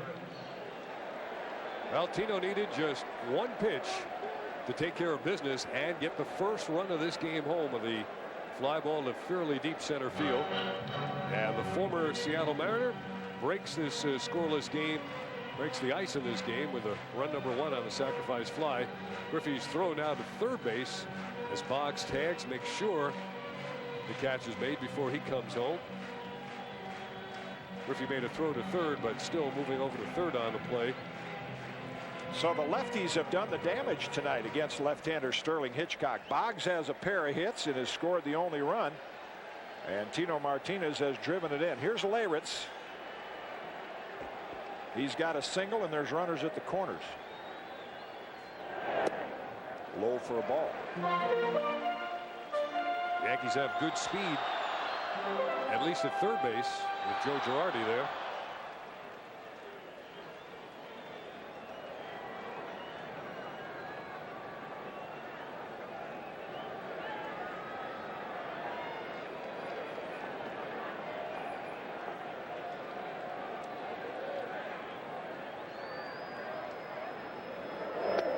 Curveball in for a strike. This would in all probability be Hitchcock's last man. Gerald Williams, a right-hand hitter, is due up next, and Mike Jackson is ready in the bullpen. That was the 100th pitch that Hitchcock just threw to Jim Leyritz. Just off the inside edge, 2-1. Sterling started out the year with 4 very solid starts, went 3-1. His last 4 not quite as effective, but he has been sharp tonight.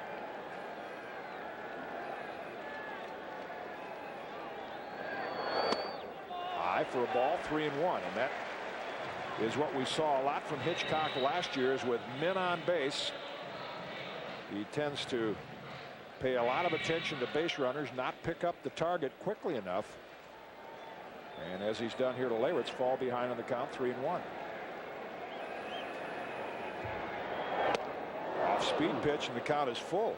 Good pitch by Hitchcock, with Leyritz looking fastball all the way. Boy, this took some guts to throw. He kind of turned it over, changeup, and Leyritz way out ahead of it. Sorrento will move back of Sierra, and Ruben will get a head start with the 3-2 2-out count.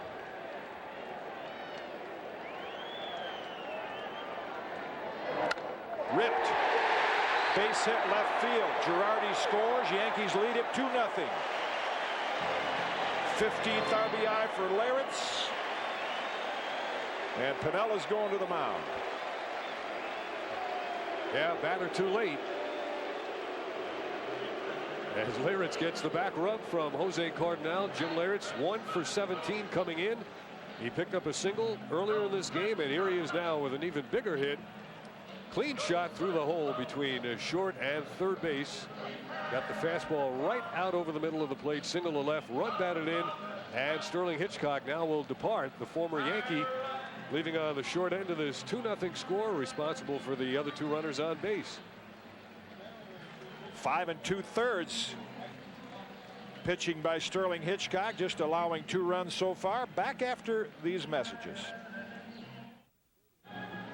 Back at the stadium, 2 down, bottom of the 6th. Yankees have taken a 2-0 lead. A decent job by Sterling Hitchcock, and to his left, Chris Bosio, tomorrow night's starting pitcher. But the Yankees with 3 big singles, and Paul O'Neill with what looked like a double ripped down the right field line, but a great play by Sorrento has kept this from being even a bigger inning for the Yankees. And Doc Gooden, in his 4th consecutive effective outing, has held the Mariners scoreless through 6. There's Mike Jackson. Yeah, he's been around for a while. Pitched last season with Cincinnati. He's also been with Philadelphia in the mid-80s, with the Giants, with Seattle. He's Seattle's all-time ERA leader. 2nd time around with Seattle. You saw the hits per inning, 20 hits in 16 innings. That's unlike Mike Jackson. Gerald steps in, and that is what you see a lot of from Mike Jackson. One slider right after another. He usually contains right-hand hitters rather well, and most of you, of course, aware of the injury to Bernie Williams, so Joe Torre not about to make any changes right now. Yeah, that slider somewhat reminiscent of Jeff Nelson's, but obviously not as sweeping or as from as severe an angle as Nelson, but it can be tough on right-handers. But Gerald's done a better job this year against the hard-throwing righties. There it is again, in for a strike. 0-2. Right-handers hitting just 175 against veteran Mike Jackson.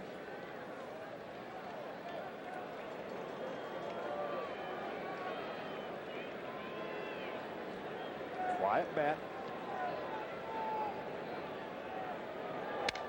And he reaches to the slider and hits the soft liner to Alex Rodriguez. Looked for a moment like Gerald might have enough on it. So Jackson gets the last out. Hitchcock, after 5 2/3, allows 2 runs. And after 6, the Yankees behind the doctor, lead it by a pair. Focus in on the numbers. The Yankees are leading Seattle 2-0, and Dwight Gooden on the left will face Jay Buhner to begin the 7th inning. Let's go back to the 4th inning. Gooden pitching against Buhner. Fastball strike 1. Hanging curve strike 2. Fastball, he couldn't catch it. He was a strikeout victim in the 4th inning. Now to the top of the 7th, where the Yankees leading Seattle 2-0. Boy, we could have a pine tar controversy here. Look how far up the barrel he's got that stuff. It's George Brett territory. And the doctor with a sharp breaking pitch in the dirt. Must have a high trademark. Not supposed to have pine tar above the trademark. 2 balls and no strikes. Was it a certain amount of inches from either the top or the bottom of the bat where you were allowed to have the pine tar? I think it has to stay below the label, the trademark. Good misses. 3-0 to Jay Buhner beginning the 7th inning. Gooden began this game with a couple of walks in the first inning. Stottlemyre going to get some action in the Yankee bullpen. Dwight has walked 4, and the 3-0 is taken for a strike by Buhner. Last couple of innings, Dwight Gooden was cruising. Mariano Rivera, another hard thrower, gets up and will be getting ready. Bouncing ball is short. Jeter waits and throws right on the money. 1 away. Well, that's a nice comeback by Doc Gooden. It's so important to get that first out. Falls behind 3-0, comes back and gets Buhner on a ground out. There's Doc with the splitter, which we don't see too often, or the changeup. He's still basically a fastball curveball. That's kind of a special grip on the knuckle curve, but Doc will stick fastball overhand curve. Now he gets the first pitch over to Paul Sereno. Sereno has a walk, and he flied out to Paul O'Neill in right field.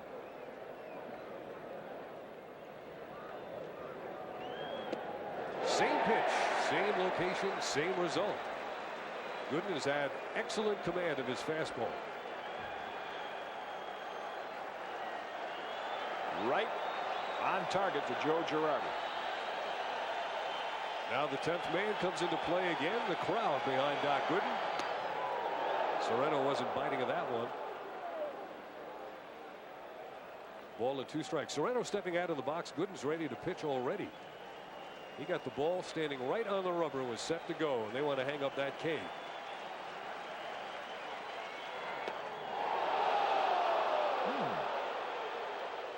You can get those first 2 called. It's a little tougher to get a called strike 3. Bouncing ball. Martinez will field and go to the bag by himself, and he retires Paul Sereno. 2 away in the 7th.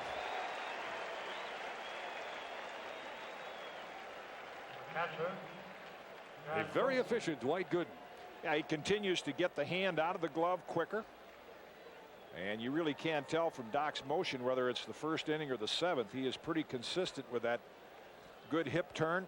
It's just that his rhythm and tempo, you mentioned he's working at a little faster pace, seem to get better and quicker as the game wears on. Nice sharp pitch and a swing and a miss by Dan Wilson. There's the overhand hook.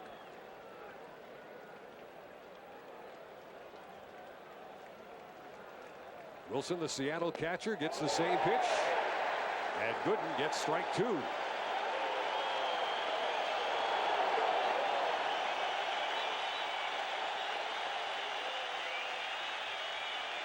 Up again to their collective feet. Joe Girardi stopping that one. Nobody's on base. 2 outs here in the 7th inning. You could sit outside Yankee Stadium and tell what was going on just by the crowd with Doc Gooden on the mound. One of those classic roars tonight, going up time and time again. Popped up. Actually carrying well. Gerald's under it, and that is the final out of the 7th inning. So Doc Gooden leaves the mound. The Seattle Mariners got no runs and no hits in the 7th. We're going to the bottom of the 7th, and they're up, stretching and applauding. Take me out to the ball game.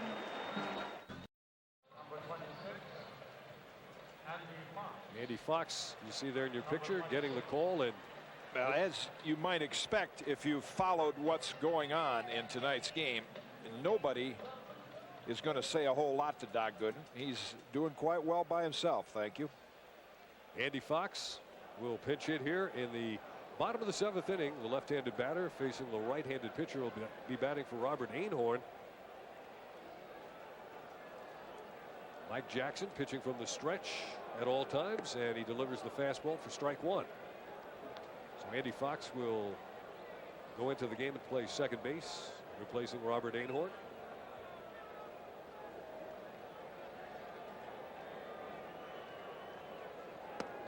Well, you should always run hard, play the game hard, but no better example of that than Andy Fox's effort on Sunday when the Yankees came back from being down 8-0.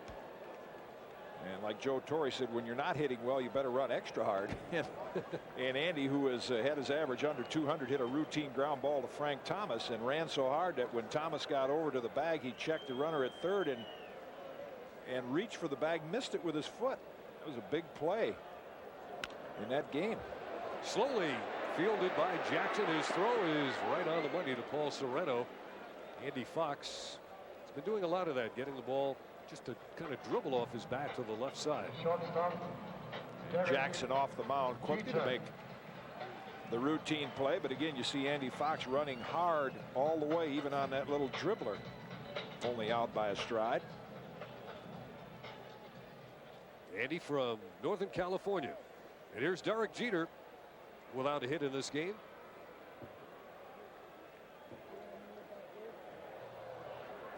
Jackson brings this slider over the inside corner, strike one. That's such a sharp breaking slider that even when you hang it like he did on that pitch, it's still effective. That's Tim Davis, a crafty left-hander, getting loose.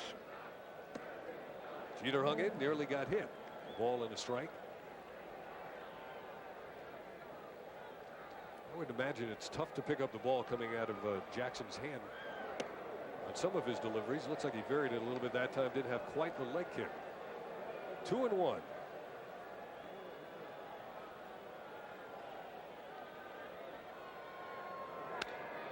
Bounce fair. Davis behind the bag. Quick release. Not held on to by Sorrento. Boy, Russ Davis did everything he could to field it and get rid of it in a hurry. And he made a perfect throw, but Sorrento couldn't hold on. It got to it quickly, and there's the quick release. He knows Derek Jeter is running, and Russ gets a lot on that throw.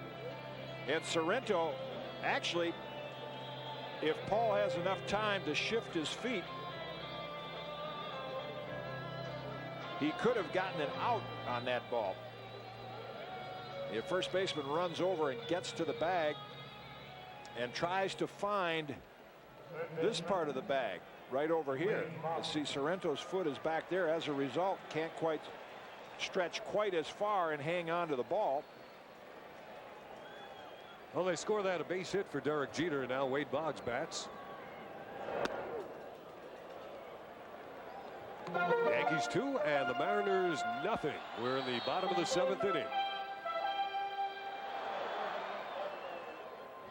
Boggs has a couple of base hits already. He has 14 multiple hit games. Wilson moved out. Jackson hit the target. When you see a play like that, and Paul Sorrento's in there, he's made a great play at tonight's game, but he's in there for his home run bat. But you really appreciate the deft footwork of a lot of classy first basemen. Of course, Yankee fans got a chance to watch one here for years in Don Mattingly. The scoring decision reminds me of we need to send along good wishes to Red Foley, who is usually the official scorer here at Yankee Stadium. Red, we hope you're resting comfortably at Columbia Presbyterian Hospital. He underwent some surgery today and hope you're back soon. That's where David Cohn is still hospitalized, and he might be getting out in the next day or two. Bob Watson said when he does get out, he'll be here, and he wants to talk to the troops. Maybe they're watching the game together, talking a little baseball. 1 out, 1 on. 2-1 to Boggs. Lifted in the air to center field, where Griffey will camp under it. Twice in the game now, Boggs has flied out to center field to go along with his 2 base hits. 2 outs here in the Yankee 7th, and Joe Girardi will be coming up next.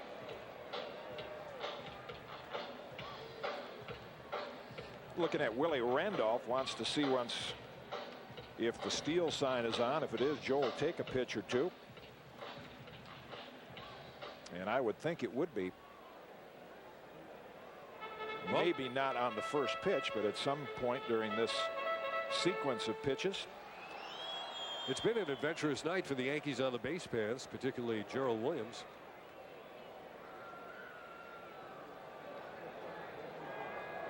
Good size lead and a fake and a foul ball at the plate. Jeter started, stopped, and then the ball was fouled. Yeah, Girardi has seen Mike Jackson in the National League, and here's the bluff start. Derek just breaking and then stopping and reading the ball off the bat, but Girardi knows Mike Jackson and how tough he is on right-handers. Boy, that fastball just bears in on your fists, and then the sharp slider going away from you.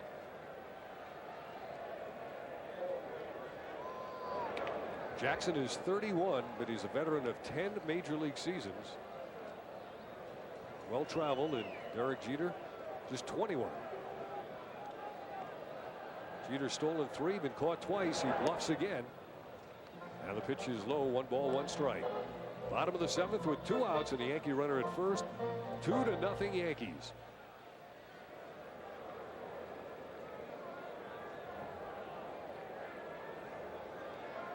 First game of this homestand. The Yankees have won the first games of every series this season at home. That pitch rode inside, and the count now to Joe Girardi. He's 2 balls and a strike. Signed man Willie Randolph.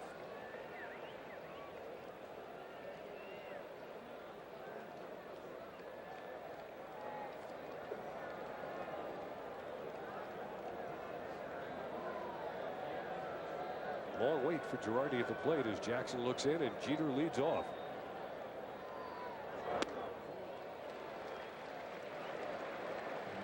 If Joe Torre sticks to his usual approach, this is a count that he loves to send the runner. 3-1. Unless you're a real home run threat like Sierra or O'Neill, but you figure the pitcher has to throw a strike. There goes, and the pitch is high, ball 4. So yes, Joe did stick to his trend, and Joe Girardi takes the walk. That gives the Yankees 2 on with 2 outs. And Lou Piniella will take a walk with left-hander Paul O'Neill coming up. He will go to his bullpen and in all probability bring in left-hander Tim Davis.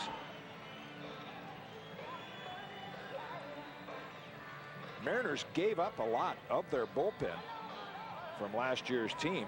They've added some quality in Mike Jackson, but Jeff Nelson's here in New York. Bill Risley in Toronto on the disabled list. Bobby Ayala is on the disabled list with a broken hand. So they gave up a lot out of the bullpen from last year.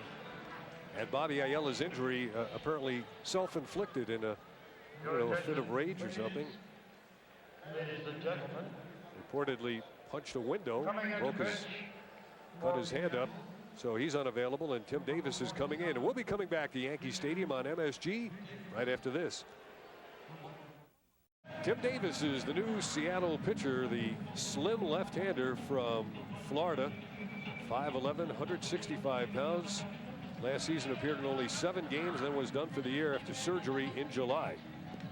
And you see the high earned run average. Started the year in the minor leagues, their AAA ball club. 12 strikeout, almost a strikeout an inning, and Lou Piniella playing the percentage here. Lefties hitting in the low 200s, 238 off Davis. But this is not, again, an ordinary matchup. Paul O'Neill handles left-handers rather well, and Davis doesn't really have a devastating sharp breaking curveball. It's an off-speed curve, and that is a pitch that Paul is much more apt to be able to jerk down the lines. I don't think Joe Torre is disappointed in this matchup at all. So here we go in a 2-0 game. The Yankees leading the Mariners. Davis getting set to work to Paul O'Neill. 2 outs and 2 on. He bends that one a little bit inside. Paul talking to himself. I think he said, "Come on."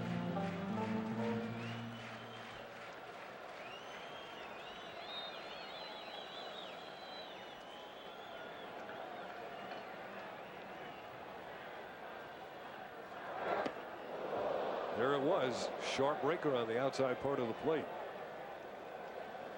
Almost looked like Paul was expecting a fastball, and the late break, perfect spot for the breaking ball.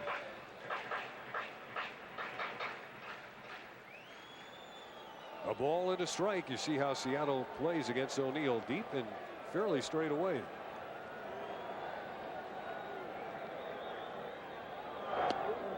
reaching for that one. Now, what Paul has had the ability to do is like his former manager Lou Piniella. This again, Davis gets the sweeper outside. He'll look bad like that on 2 of them.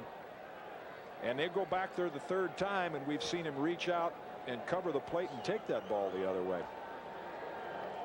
Piniella was good at that also. Look bad on 2 breaking balls, hit the 3rd one.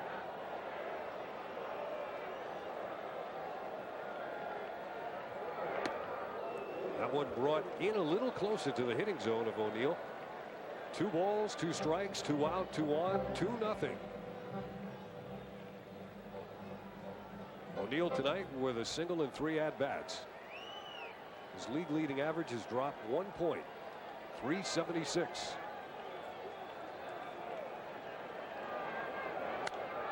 He got wood on this one, but it's playable at 3rd base for Russell Davis. Derek Jeter stopping right around Davis. And O'Neill pops out to end the Yankees' 7th inning. The Yankees don't score, but coming out on the mound to pitch the 8th inning in a 2-0 game is Doc Gooden.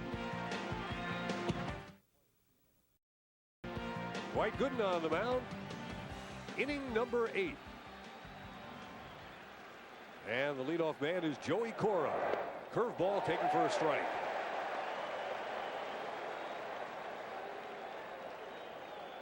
Cora, Davis, and Bragg, the scheduled hitters here in the 8th. Lifted in the air to right field. O'Neill is coming in. Calling. 1 down in the 8th. Yet another fly ball out.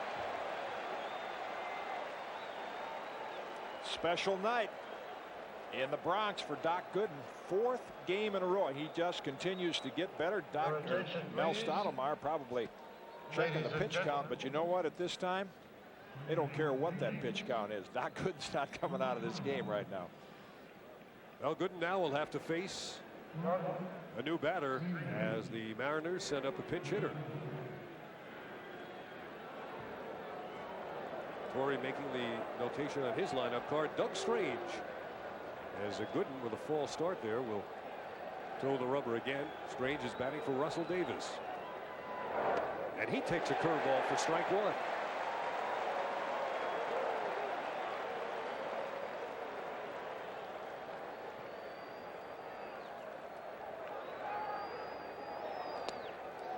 Joe Girardi is behind the plate.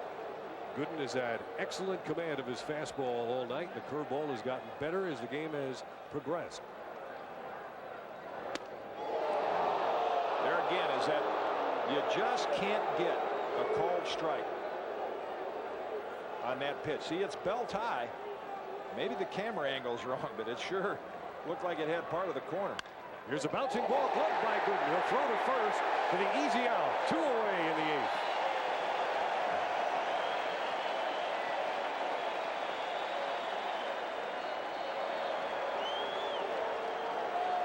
Doc has gotten more ground ball outs. You mentioned the command of the fastball. In the early innings, it was a little more erratic. But the curveball has gotten better and better. And now he's even getting more ground outs. Darren Bragg hit a sharp ground ball to first as he takes a curve for a strike. The ball that ricocheted off of the body of Tino Martinez landed in the stands. It was ruled in error. Gooden pitching here now in the 8th with 2 outs. That's a foul at the plate. Stottlemyre on the phone to the bullpen. He said, sit down, boys. Doc's got it.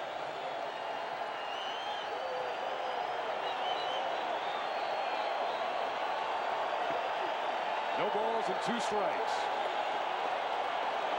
They're calm on the Yankee bench. Sharp breaking pitch almost hit Bragg.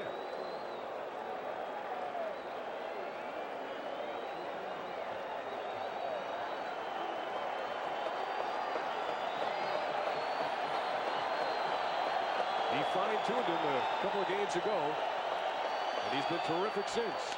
Did he hold up? Yes, he did. Al Clark down at 3rd base.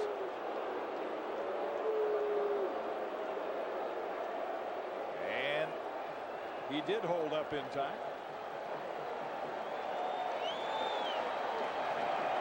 count is all even at 2 balls and 2 strikes.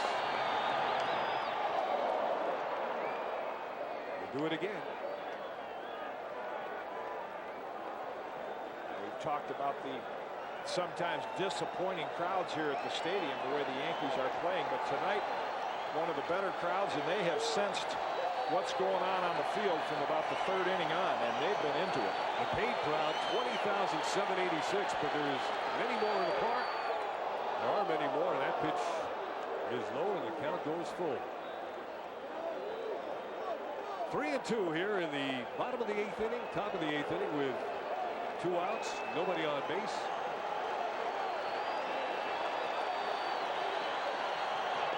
In for a call, strike 3. Gooden got the fastball at the knees, and the Seattle Mariners go down in the 8th inning. They go down 1-2-3. This game is heading to the bottom of the 8th with the Yankees leading Seattle 2-0.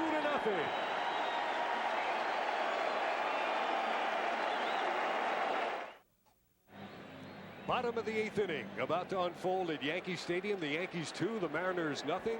Dwight Gooden, after his 8th inning of work, into the Yankee dugout. A little high five from Andy Pettitte, but few words from anybody else. Ruben Sierra swinging and missing at Tim Davis's first pitch. Yeah, and as you would expect, everybody in that dugout, see Andy Pettitte probably been giving them high fives the last 4 or 5 innings. They're going to keep doing the same thing in that dugout. Sierra missing again. Ruben trying to figure out what's going on here as he faces Tim Davis. 0 for 3 against him prior to this at bat. Behind in the count, no balls and 2 strikes. That pitch was well up out of the strike zone, and he gives it a long ride, but Ken Griffey says, "I'll take it," and he does. Right in front of Darren Bragg.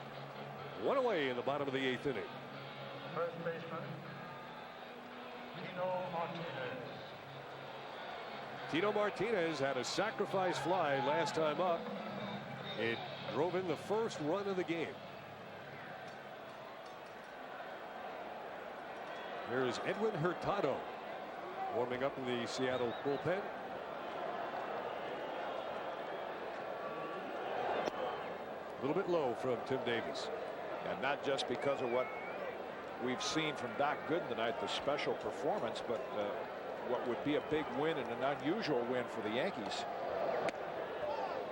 They have only won one other game this year, a low scoring affair like this where they score less than 3 runs.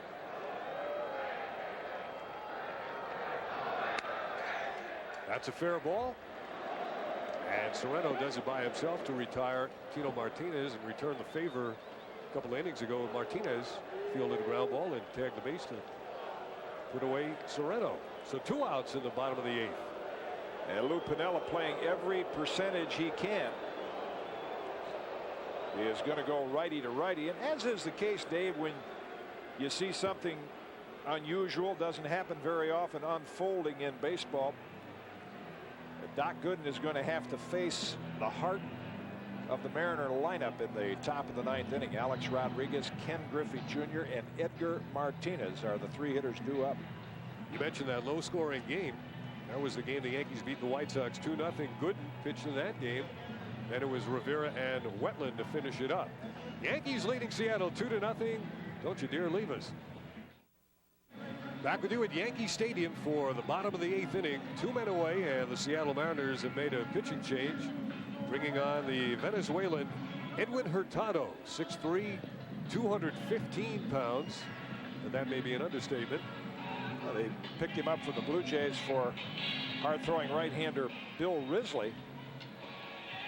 And you could see that Edwin, a fairly hard thrower with almost a strikeout an inning, but a lot of hits per inning and a lot of walks. Lou Piniella right here just playing the percentage, righty versus righty. Seattle also got Paul Menhart in that trade with the Blue Jays. They gave up Risley and Miguel Cairo. And Jim Leyritz broke out of his slump nicely tonight with a pair of singles. As a run batted in, average again creeping toward 300 against Edwin Hurtado. Slider, strike 1. Yankees 2 and Seattle nothing.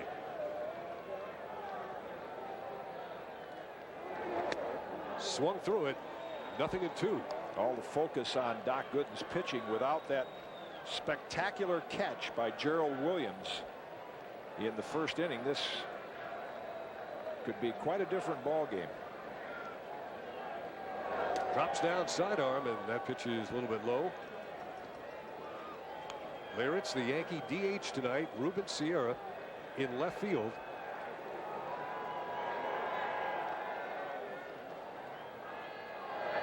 And a swing and a miss to end the 8th inning.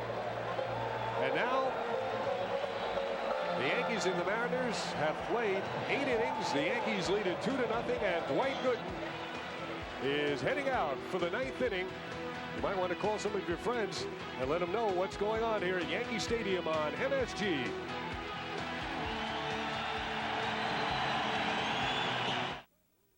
You see the line score through 8 innings.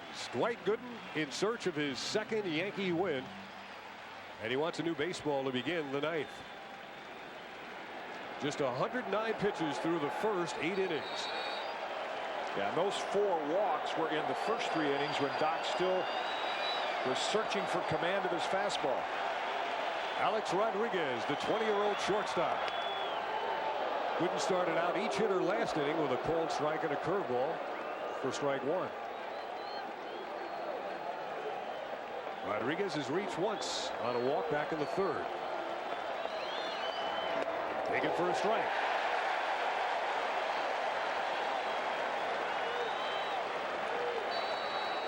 Gooden, in his first outing as a Yankee at Texas, gave up 2 home runs. Has not allowed a home run since.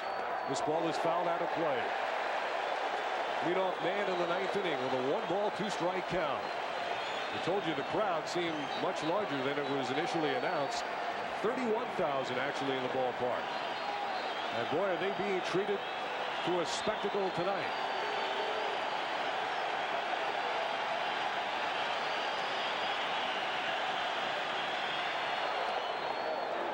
All even now at 2-2. Mel Stoudemire was all smiles on the bench. Ken Griffey Jr. is on deck. And then Edgar Martinez. But this is the first batter, Alex Rodriguez. And Gooden goes to another full count. And there's going to be a lot of Yankee players running to the bathroom as soon as this game's over, because as you notice, Joe Torre and the rest of them, they haven't moved since about 3 innings. You don't change positions. Not close, and that's ball 4. Well, the dilemma that Joe Torre has right now, the pitch count at 113. This is the most pitches Doc has thrown in a big league game in well over a year and a half. And they're not about to take him out, but yet with a 2-0 score, there's also tough decisions to be made by Joe Torre in preserving the win. And back to the phone goes the Yankee pitching coach, Mel Stoudemire. Gooden blowing on his hand as he has done all night. The next 2 hitters could be the toughest 2 in baseball. Back to back. Ball 1 to Ken Griffey Jr.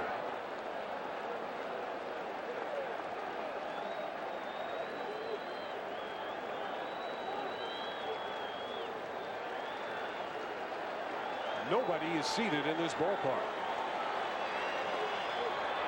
The curve gets the outside part of the plate.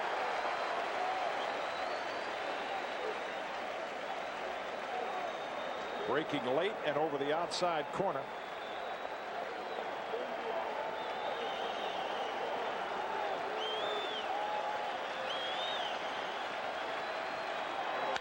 This ball is hit slowly, fielded by Martinez to the bag with a dive in time.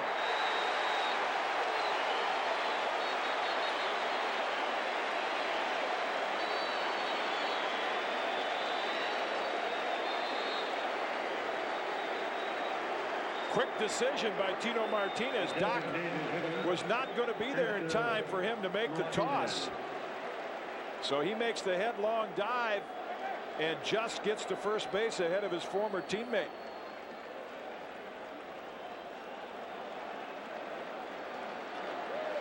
Still seated.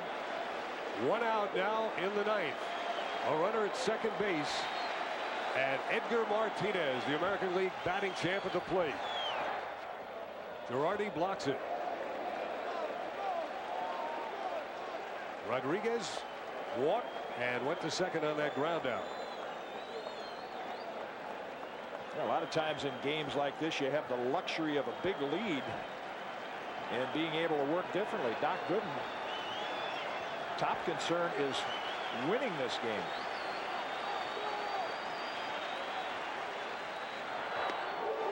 No call from Dan Morrison behind the plate on that breaking pitch.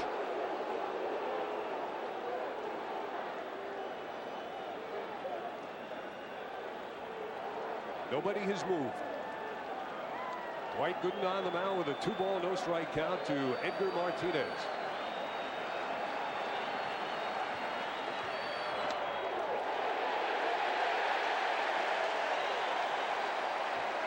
Strike one.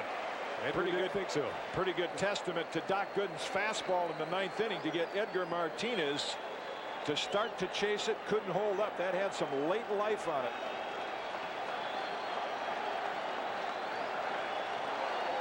He is such a tough hitter, Edgar Martinez. Stottlemyre's loose. On the outside corner, strike two.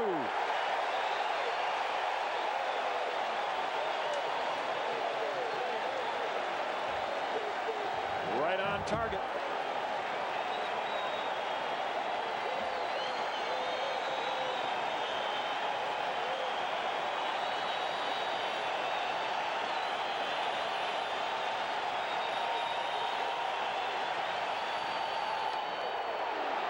Tried to get the same spot, and now he goes full to Edgar Martinez.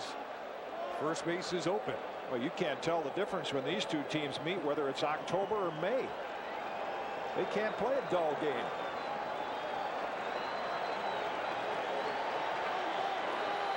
Jay Buhner waiting. Doc Gooden is ready. He went to the hook, and that's ball four. 2 walks now in the ninth inning.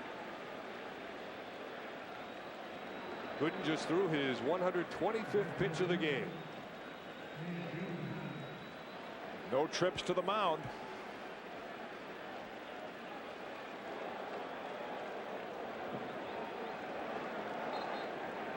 Right out. Suddenly the focus again goes on winning the ball game instead of what might be in store for Doc from a personal standpoint.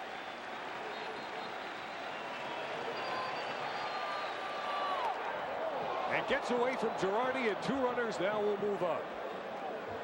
Rodriguez to third, and Martinez down to second base in a 2-0 game. Mel Stottlemyre looks like he wants to get off the bench. Yeah, yep. Ooh, this is not good. I wouldn't want to be Mel Stottlemyre right now and make this walk. But here he comes. One of the all-time Yankee great pitchers, now the Yankee pitching coach, going to the mound in the ninth inning. And he's going to say, now be honest with me, how do you feel? And you know Doc Gooden, and any pitcher that's competitive is going to say, I feel fine. He wants to stay in this game. The only time I can remember a pitcher being taken out of a game like this was, I believe, the first year the Padres were in existence. Clay Kirby was taken out by Preston Gomez in the ninth inning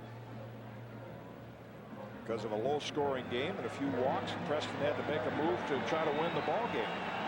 Well, Mel has made his point, and he returns quickly to the Yankee dugout. In the meantime, Lou Piniella has made a change.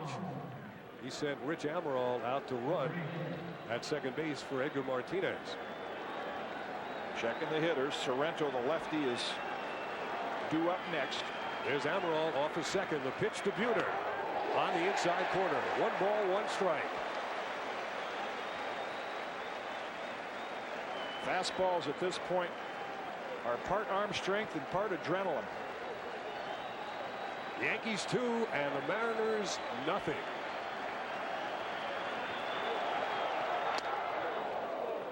Count goes to 2-1 to Jay Buhner. Gooden has walked 2 here in the ninth, 6 in the game.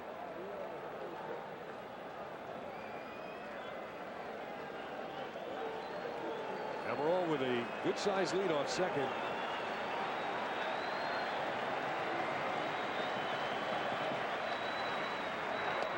At the knees, strike 2.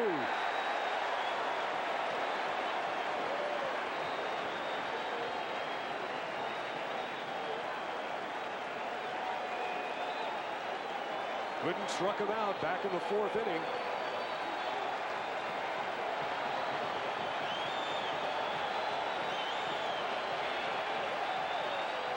Swing and a miss. Jay Buhner missing.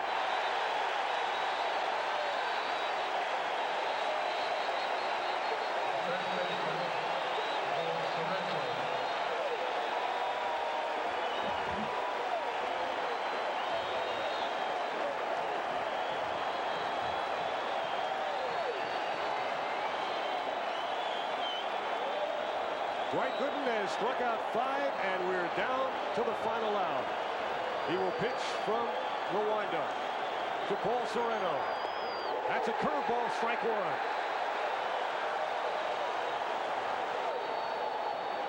Sorrento reached on a walk.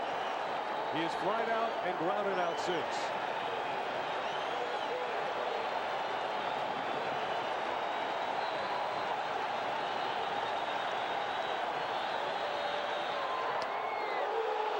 Morrison gave it a good look, but didn't ring up the right arm. 1 ball, 1 strike.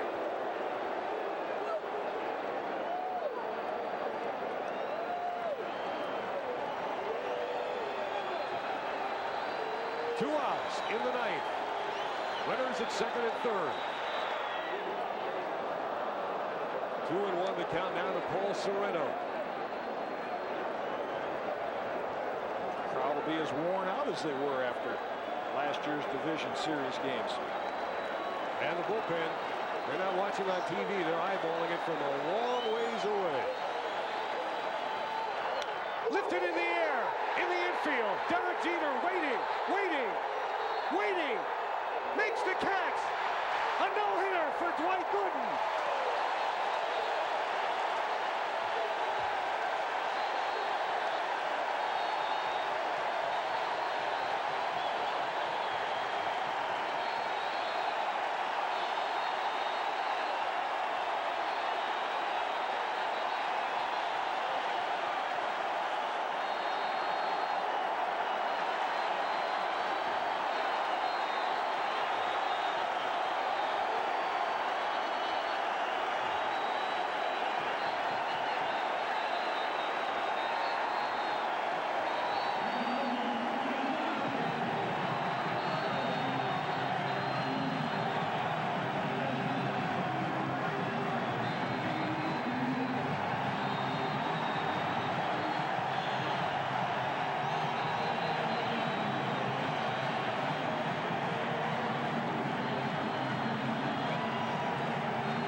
Curtain call here at Yankee Stadium. That ball came off the bat of Sorrento. Gooden threw his hands in the air, and he had to wait for that ball to come down and wait for Derek Jeter to put it away. I don't know the last time Doc Gooden has thrown 133 pitches, but he did it tonight. And with the emotions he showed coming off the field, I think we'll put him in the Yankee ground crew lineup with YMCA. I mean, he's leading the crowd, coming back for more. Here he is, Dwight Gooden. He has just thrown a no-hitter.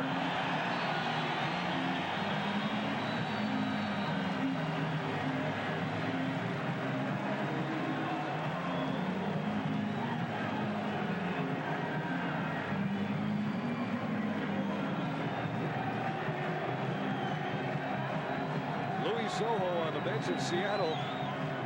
Hey, they've never seen one of these pitched against them in their brief careers. They're going to enjoy it, even though they lost. Special moment for everyone that follows baseball. Well, the comeback is complete now. his second Yankee win, second American League win, and hugs all around. There's Joe Girardi. And Derek Jeter, who caught the ball for the final out. Gerald Williams saved it early on with a spectacular catch in the first inning. I think Doc gave him a couple of hugs. He deserved it.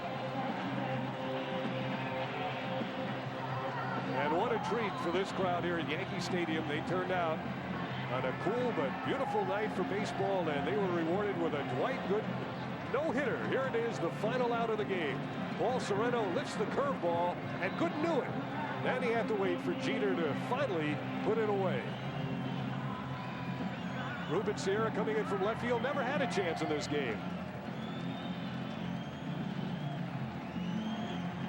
And Joe Girardi catching Dwight Gooden. Man, is that Yogi and Don Larson? Girardi right there.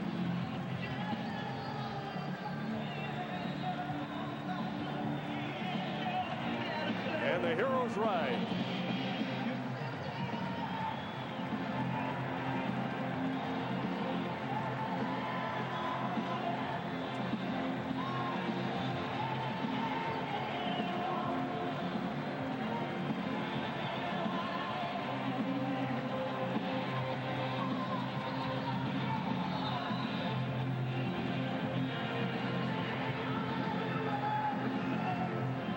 Stottlemyre was smiling throughout the ninth inning. Everybody else was extremely tense, and there it is.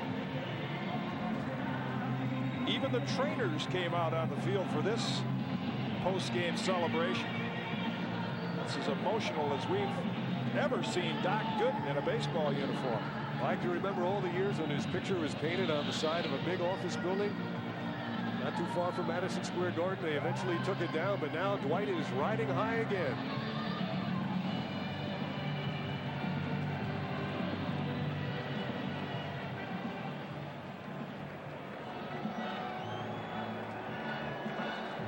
This crowd was rocking. In fact, the press box was shaking after the game ended with the final out and the no-hitter by Dwight Gooden. And the Yankees win 2-0 over Seattle, taking the first game of yet another home series. The Yankees winning it 2-0, 2-7-1, 0-0-1.